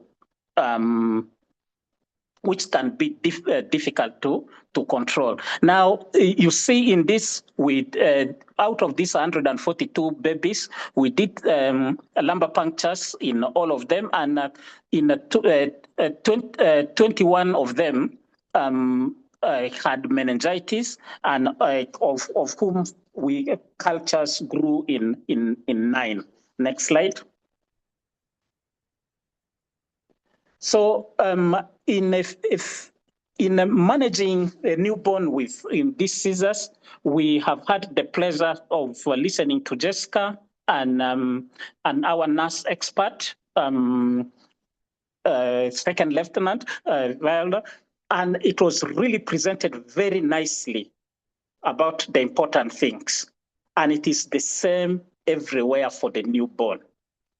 Newborns are extremely fragile. They become hypothermic very quickly, and it's important that they have adequate oxygen, they maintain adequate glucose, and they maintain their temperature is maintained. Hypoglycemia with infection is disaster. They will just deteriorate very quickly. And especially if the sugar is low and the temperature drops, and then you add infection, the disaster is extreme. So maintaining the warmth of this baby, ensuring they're dry, and then going to check the airway, as was done very nicely. But do not do it alone. Do not fear the neonates. Handle them nicely. It's very easy to hold them. I picked this picture so that we could see the face of a neonate, but this is not how to handle a neonate. They lose so much heat from the head, so we swaddle the head. So this is not how to cover a neonate. I wanted to make sure that one is mentioned. And where support is needed, this breathing support that we're able to give, oxygen and by nasal cannula, and then depending on the degree, increasing the amounts. Of course, maintaining glucose and where baby is able to feed and where feeding is safe, ensuring that they are fed so that the baby's glucose is maintained. Next slide. Now, I just wanted to share, and part of this is what informed our national guidelines. A few years ago, experts around the world sat down and examined all the literature, all the publications which have been made on the neonatal seizures, and summarized this information into recommendations to be made, answering some of the questions some of you had been posting. And I saw Dr. Naloga saying that some of the answers will be given. And I know already Dr. Nachibuka has answered some of them. But really, for emphasis, it will come into this. And it was a special report from the International League Against Epilepsy Task Force on neonatal seizures. And I'll just put some of these summaries of this now. Next slide. So, in a critically ill baby in whom somebody is suspicious that there is a seizure, remember we said some of the seizures you may not see any clinical activity. They may be electrographic, so they are easily recognized in EEG. But I know in the majority of centers, that one is non-existent. And so most of what we can do is the clinical ones. But where you are suspicious, and especially with the things which we talked about, is the baby's breathing, it's the respirations are staggered, episodes of tachycardia, maybe salivating excessively, their eyes seem to be deviated to one side, or you may see abnormal movements around the face. Most likely it is a seizure. And where you have decided that this is a seizure, they may be electroclinical, so that is both clinical and the EEG feature, or electrographic on the other end. And next slide. For all clinically apparent seizures. Now, in general, this is our general understanding in neurology. Any person with a brain, if the brain is stressed enough, even us who are talking right now, you'll get a seizure with adequate stress. You don't sleep, people are disturbing your mind, there is following anything, death, whatever it is. And you are hungry, there's hypoglycemia, you can actually get a seizure. So likewise, a newborn who has had a very difficult delivery or is having a severe infection, that newborn can have a seizure. But the brain has inbuilt in itself the ability to stop a seizure. So there are systems which can promote the seizure, but there are also systems to stop it. And as soon as the seizure starts, the body sets up systems to stop it. First, it increases the heart rate. It increases the metabolism from the liver to generate glucose to rise. And then blood flow, adequate blood flow goes to the brain, because the brain, which is firing, needs a lot more glucose. So that way it does not get damaged. And in the majority of cases, the seizure will stop on its own. And generally, A seizure which lasts less than 5 minutes usually does not result in a brain damage. But if a seizure goes beyond that, the body will start exhausting these systems. We call them homeostatic systems. It starts exhausting it. The glucose will start dropping.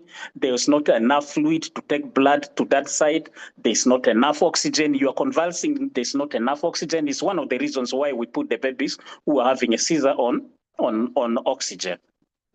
And to be safe, often if you have noticed that a seizure has reached about 3 minutes, it is more likely this seizure may now reach the 5 minutes, which is dangerous. So in neonatal seizures, the recommendation is that if you have seen a baby having a seizure lasting longer than 3 minutes, please prepare and start to prepare to treat.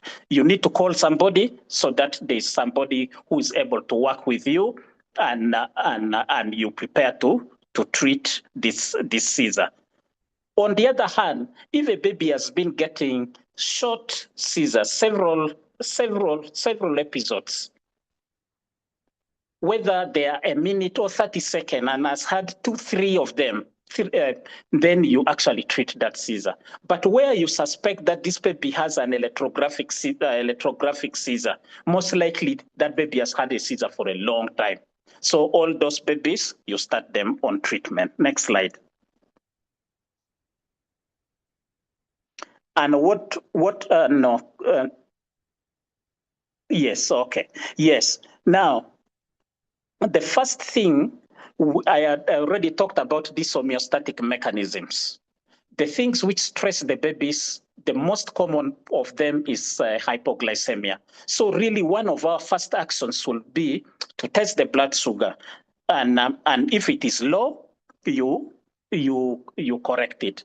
If you are unable to do a blood glucose test at your center, please go ahead straight and correct it. And for all cases, as in pediatrics, we do not. And unlike adults, we don't use 50% dextrose in babies. We use 10% dextrose, and you correct the glucose. So if you cannot test it, please treat it empirically. But if you can test it and it is low, correct it. And in many instances, you may actually not need even to go to the anticonvulsants because the seizure will stop if it was the one stressing it. If you suspect meningitis, we need to do a lumbar puncture. If you're in a place where you do not have the ability to do it, then you'll administer the first line of an antibiotic and then refer this baby to a place which is able to do that. The other one is the other common thing which a metabolic cause is low calcium, and already this has been mentioned. So if there is no underlying cause, let's go to the next slide. Now, which one is the first line anti-seizure medication?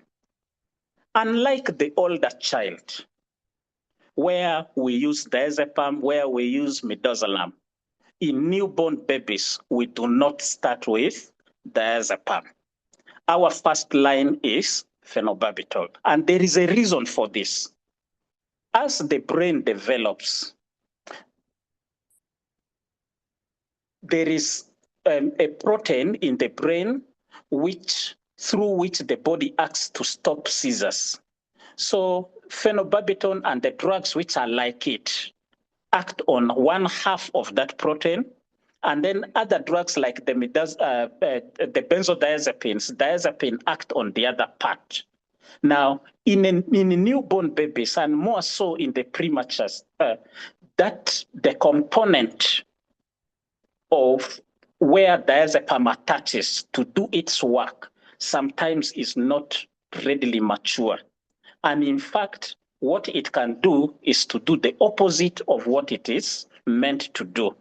It is supposed to stop a seizure, but it may end up actually exacerbating that seizure.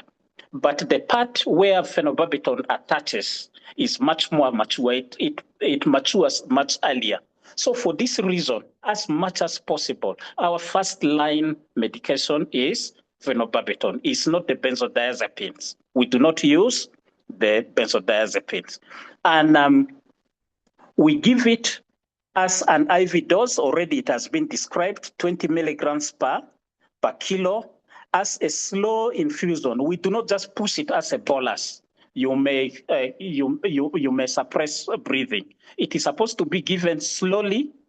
It should be given slowly in this newborn and over 20 minutes, and then you observe the effects of this medication, and the total duration will have been, with your observation, will be over a total of 30 minutes. Now, if the seizure does not stop, you can repeat this dose, and that is clearly outlined in our guidelines.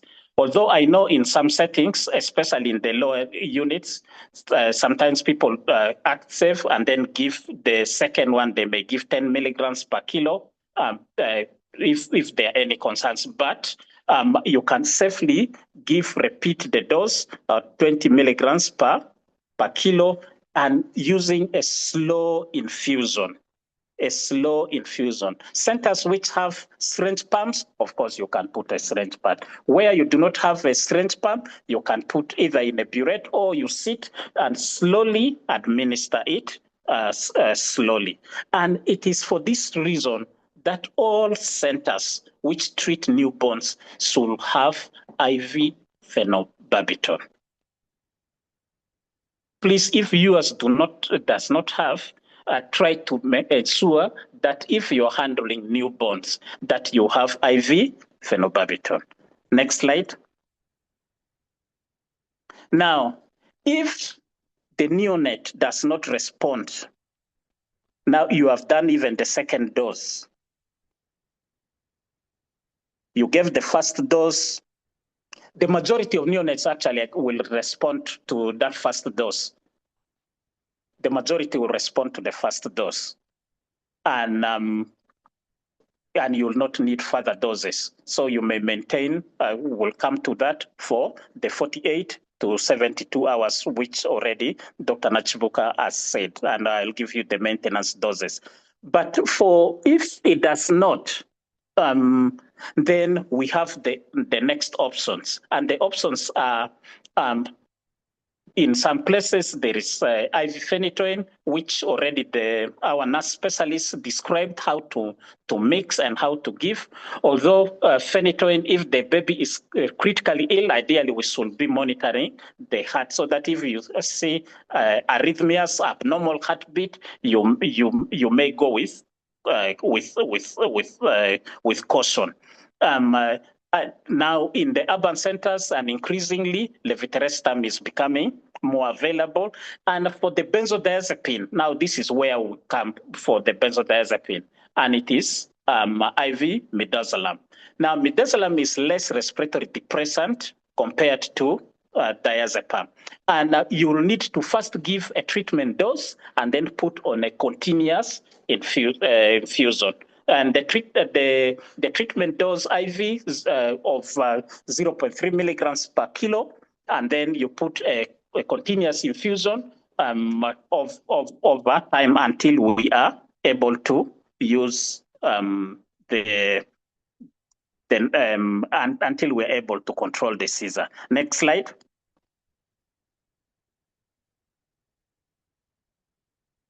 So the question is, when can I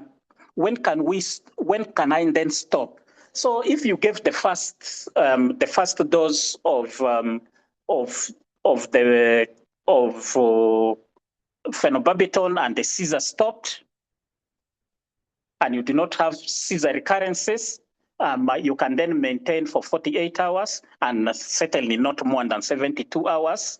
If you maintain it with 5 milligrams per kilo of phenobarbital, which you can divide 2.5, or just give once a day of 5 milligrams for 48 to 72 hours and then stop. But in any case, please, if you're going to discharge the baby, stop the anticonvulsants before discharge. You may restart if the seizures recur. Next slide.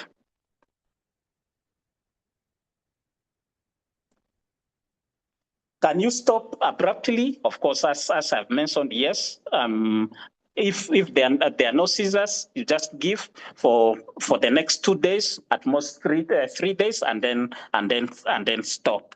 Now, if a neonate needed more than one drug, you gave the first dose of phenobarbital, and then you gave the second one, still it did not stop. Then you had to use another drug, whether midazolam, levetiracetam, phenytoin, or even lidocaine, which I am not a particularly good, I'm not a fan of, but levetiracetam, midazolam, phenytoin, you gave it, you needed two, if the neonate needed 2 or more, please, you stop the drugs in series.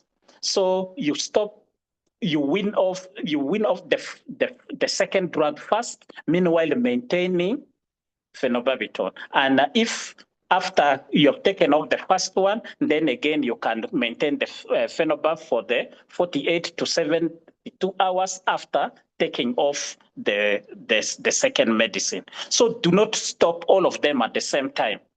You take off the second one first, and then you wait for 48 to 72 hours, and then you take off. And that way, the medicines probably that you will have maintained anticonvulsants for about 5 days in doing that.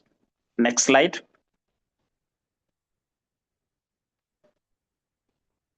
So one of the other questions is, we know in HIE, one of the treatments is offering therapeutic hypothermia, where we cool the head. And this one is particularly in centers which are able to ventilate babies. This is not for everybody. Yes, therapeutic hypothermia may help, but it is not an anticonvulsant. It may reduce the burden of seizures, but it is not an anticonvulsant to stop the convulsions. You have to actively stop the convulsions. And the reasons for the necessity to stop the convulsions are, next slide.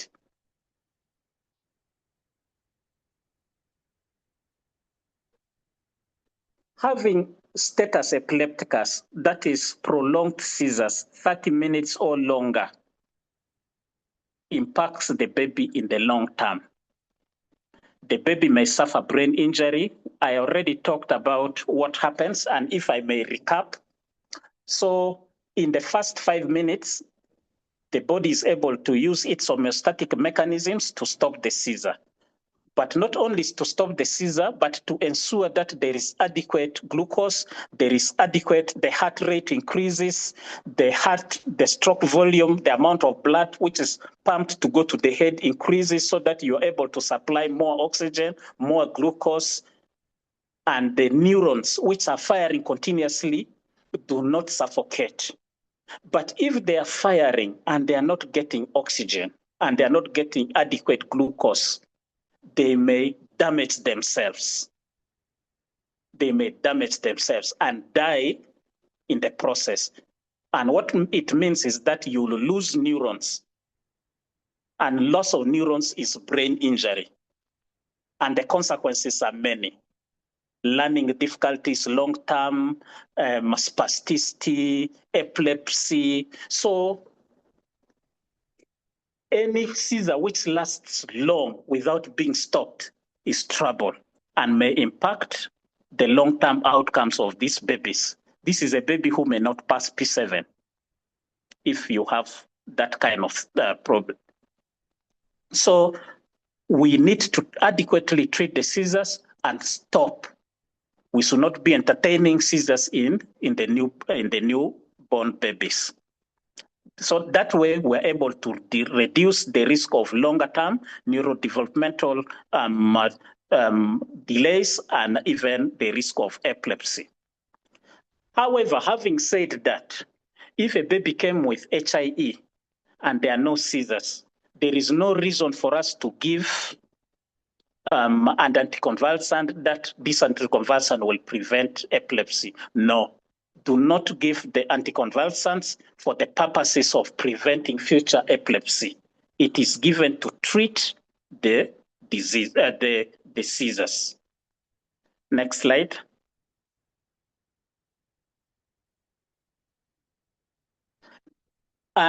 For those who are in the tertiary centers, and you have intractable seizures, some of the common reasons for the intractable seizures most may be like in this baby. The baby eventually got a severe ventilator associated pneumonia with Klebsiella. That is horrible, and because it can spread quickly in the body, and they get a very bad meningitis. Some of the babies, because of the sepsis, you remember that that baby was having a coagulopathy, abnormal bleeding, clotting system. They may actually develop clots, thrombosis in deep vein thrombosis. And many of those babies are deeply unconscious. They are so difficult to, in fact, those babies, you need to use a scan for those who are in the higher centers to scan the heads so that you're able to recognize it and treat it so that you can encourage blood flow in those areas. Other babies have abnormal genes and which promote epilepsy, so they have early onset epilepsy in the newborn, or metabolic disorders. And especially Dr. Nachibuka talked about neonatal death in the family. If there's a neonatal death in the family, there is consanguinity, you beware. It may be a metabolic disorder in that family. And many of those babies actually tend to really require a lot of oxygen. They may be jaundiced, they may have large livers, and they are relatively small, so they are small for gestational age. Those babies can, they're a bit difficult. But if all this is not there, and you see this baby has an intractable seizure, sometimes some babies have a vitamin B6 deficiency, and giving them an injection of pyridoxal phosphate can help, and it may actually stop this seizure. Now, you use this as an add-on to the anti-seizure medication which we are using. Next slide. This one of the last now. Yes, and again, in the centers where we are, especially if they are long-term, the seizures have been difficult to control, it may be important for you to do some imaging. I've already talked about venous deep veins thrombosis, which you can recognize on ultrasound, but also the others where you can imaging, including brain CT. Please don't go and waste your time on X-rays if that is all that you have. But as much as possible, where you have the facilities, you can recognize and do the EEGs and to be able to recognize the electrographic seizures. The brain MRI, if it's done, is able to see if this baby came with a brain malformation or has sustained a stroke. Some babies have stroke intrauterine, others have stroke during the time of delivery, or others occur after birth. And by the way, there was a mention of non-accidental injuries. Newborns cry, and then you have young parents and they go home. Some mothers have developmental health challenges during puerperium. Others may injure the babies, so you may have non-accidental injuries, and these babies may bleed in the head. I had not talked about intraventricular hemorrhage, especially in the preterm babies. A lot of this can be recognized on imaging, and then you have the appropriate things to do. Or somebody's asking, what is the meaning of EEG? An electroencephalogram. So you put wires on the head, like on the ECG, which is which is put on over the heart. It takes the electrical activity. You can recognize the electrical activity of the brain. And the MRI is the magnetic resonance imaging. It is like a CT scan. It takes pictures like it looks like X-rays, but it does not use X-rays. It uses a magnet, a very strong magnet, to take pictures. It's that image which I've put in that slide. Last slide, please. Yes. In all our centers, to help us, Dr. Nachipuka had shared that algorithm of how to treat a neonatal seizure. Do not only put the one of the older children, because this one is different. So we need to put side by side to put the other one, just like how do you rehydrate a child? How do you treat asthma? How do you treat seizures in a child? How do you treat seizures in a newborn? Let it be in our resuscitation areas on the wall. And then please talk to the parents. I liked the nursing plan, the nursing diagnosis, the nursing interventions, which were really clearly brought out. Talk to the parents and inform them that the baby has had a seizure and that you are using these specific treatments. This is how it usually responds. And if these are the expected side effects, and how long you think this baby it will take to control it, and make sure that you have written this in the notes. Remember, the consequences of neonatal seizures, you are going to see it many months after, many years. Like CP, you may see it when the baby is about 2 years. And one day somebody will come complaining, and you need to have written it down clearly in your notes. Thank you very much. I hope we have been able to communicate to you a systematic approach of handling these seizures. Thank you.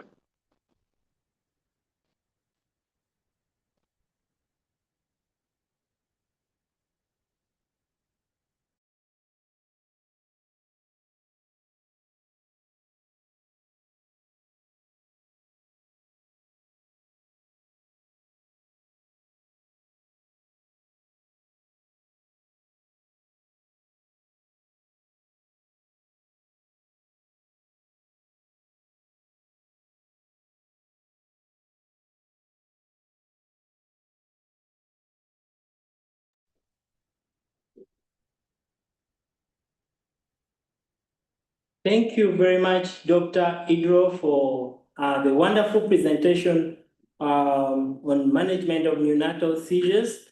I would like to request for additional 5 minutes so that we can summarize the session today. We had our chat expert in the chat responding to most of the questions, but I would like to give her this time to respond to any questions she feels might need a verbal response. Dr. Joyce Naloga, you're welcome.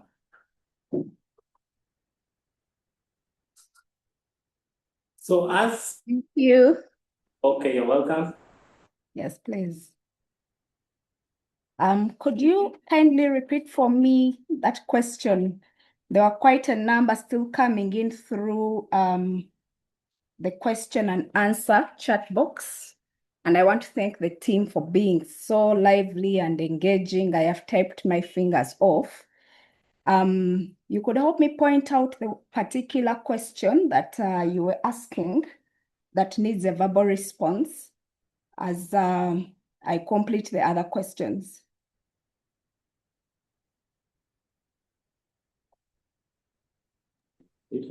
I don't know whether you're muted. Thank you so much, Dr. Naloga. In case you think there is a question that you responded to the chat, but then you need to speak about it verbally, you are free to share. But I've also seen Winifred had put her hand up. We can also allow her to ask that question. Winifred?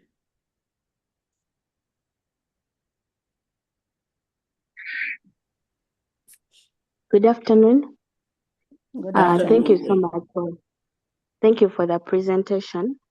I have 2 questions. One of them, in one of the sessions I attended, we're told that it's better to maximize the dose of the anticonvulsant before you move on to the next line. And after maximizing that dose, you remove it so you don't combine them. So I don't know whether it's better to keep on combining them or you maximize the dose and then you stop it and then you move on to the next line. Then the other question is about the use of midazolam. Yeah, it's also in the same class as diazepam. And according to the explanation I had, the receptors are not there in the brain of the neonate. So I'm wondering how midazolam now works if the other one does not work. If diazepam cannot work, how are we able to use midazolam at some point? Thank you. Thank you for the interesting questions. I'll start with specifically the first question asked, because it's the one I was actually typing a response to. In case you're having refractory seizures, how do you manage them? So I wanted to separate for the team listening two important aspects of care. So there's the acute seizures, these ones that we are managing, the baby is convulsing away, they're in status epilepticus. How do we go about that? You know, it is refractory to the first, second, third, versus you're managing epilepsy and you're giving treatment and first line hasn't worked, you're bringing on second line. I hope we can tell those things apart, because in the chat, I realize we are kind of mixing up acute care for a child with provoked seizures, like we're talking about most of these neonates with sepsis, HIE, versus established epilepsy. And how are we giving the medications? How are you bringing it on? So for the purpose of focusing on today's presentation, if you have refractory seizures, like we've been told, first line is phenobarbital. You've given your first dose, there is no response. You've given your second, there is no response. Your first line hasn't worked. Usually most teams will put on a maintenance phenobarbital that will run until the seizure stopped, as Dr. Idro has said, and then you will come off that phenobarbital. Usually we say now the new International League Against Epilepsy doesn't give really a specific time. And they say once you know seizures are done, then stop the medication regardless of what your imaging is showing. If you've managed to do an MRI, if you have an EEG that is showing abnormal backgrounds and funny things, but not showing anything that's correlating or that is a current seizure, then we stop. But to guide us so that we're not confused, we do as Dr. Idro has said, we may keep them on the small maintenance phenobarbital for maybe 48 to 72 hours. And then if it is just the one medication, patient is okay, then you can get it off. However, if you needed to give this maintenance and your patient is still having seizures, and you bring on your second line, whatever it is, phenytoin, infusion of midazolam, Keppra, you know, whatever it is, keep it on. Usually we don't want to play with medications, because we say that even when the first fails, in most cases, it may have achieved something small, and you don't want to pick it off very fast. Sometimes they have multiple seizure presentations, and you find that the medication you've given us dealt with some and they've gone down, but you're still having others come through. So please keep on that medication, bring on your second line. If you have to bring on a third line, bring it on. When the seizures are completely now managed, then we start to withdraw one by one. You may start with the last given to the second last given, and then you end by removing the first that you gave. We don't ordinarily just cut and stop everything.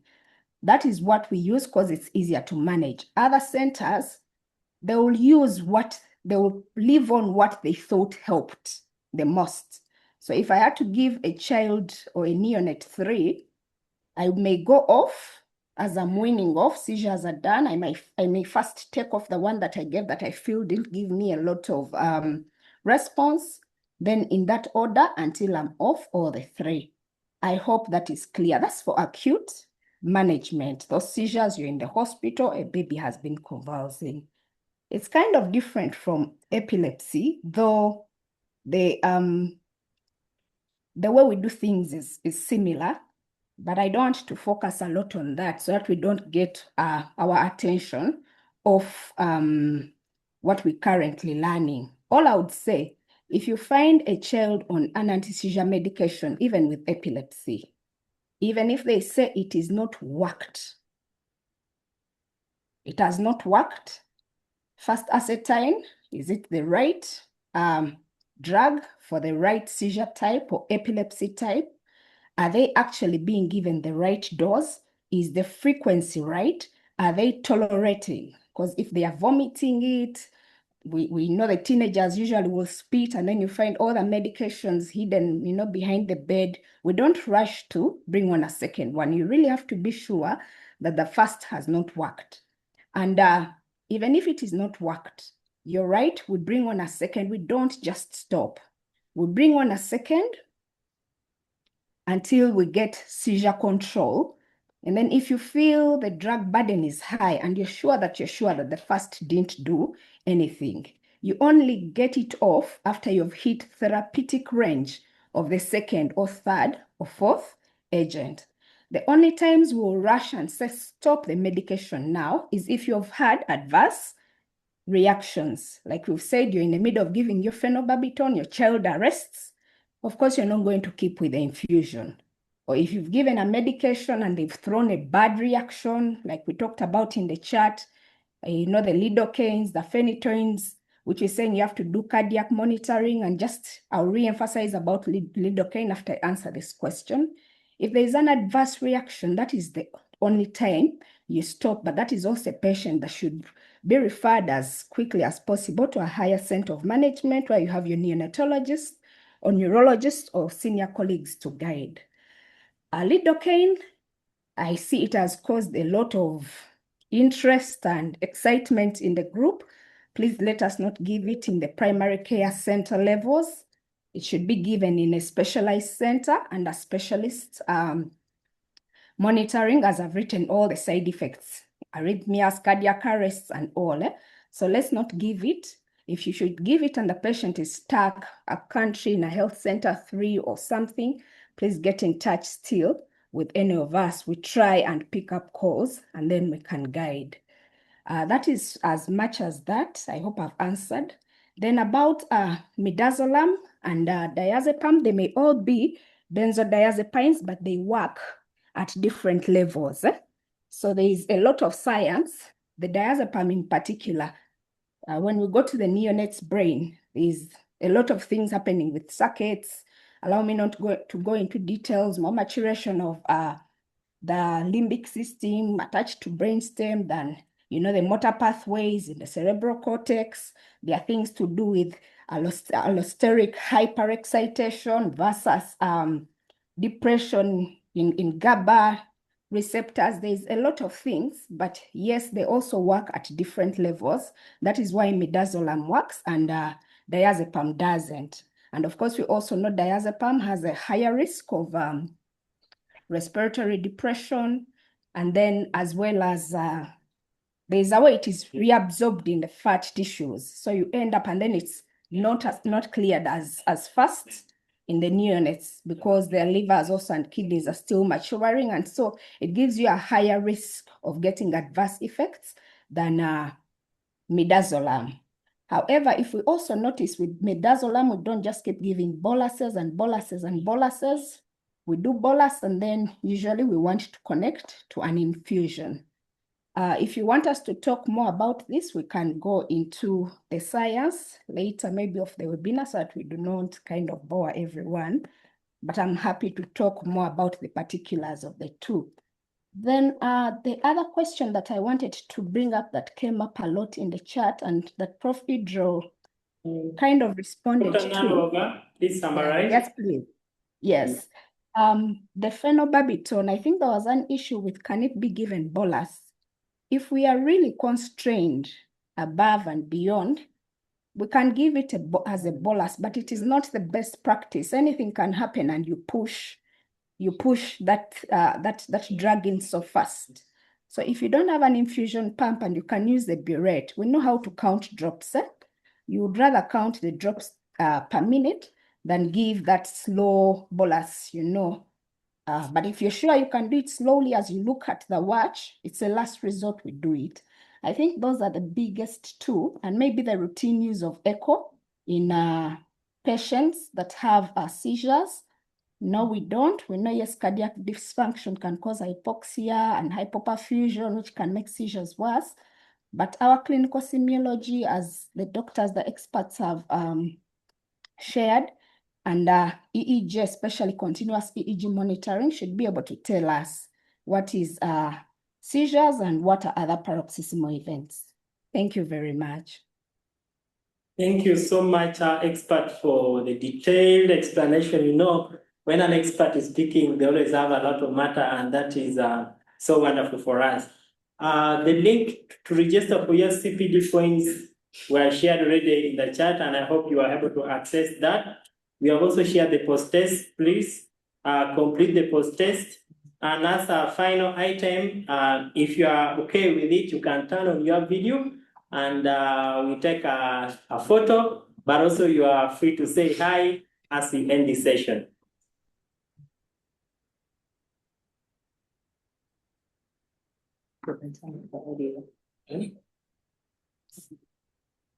Yeah, feel free to unmute your mic if you want to say hi. Can see Dr. Stella on the call. Can see a lot of people on the call.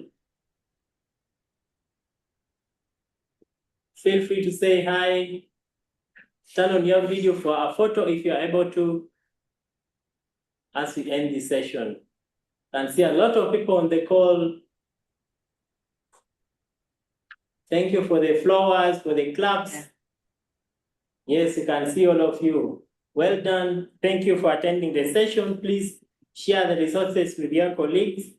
The links are on the group, the link to the videos, the link to other resources of the previous sessions. Feel free to share on your various platforms. And All the very best. thank you. Have a good rest of the evening.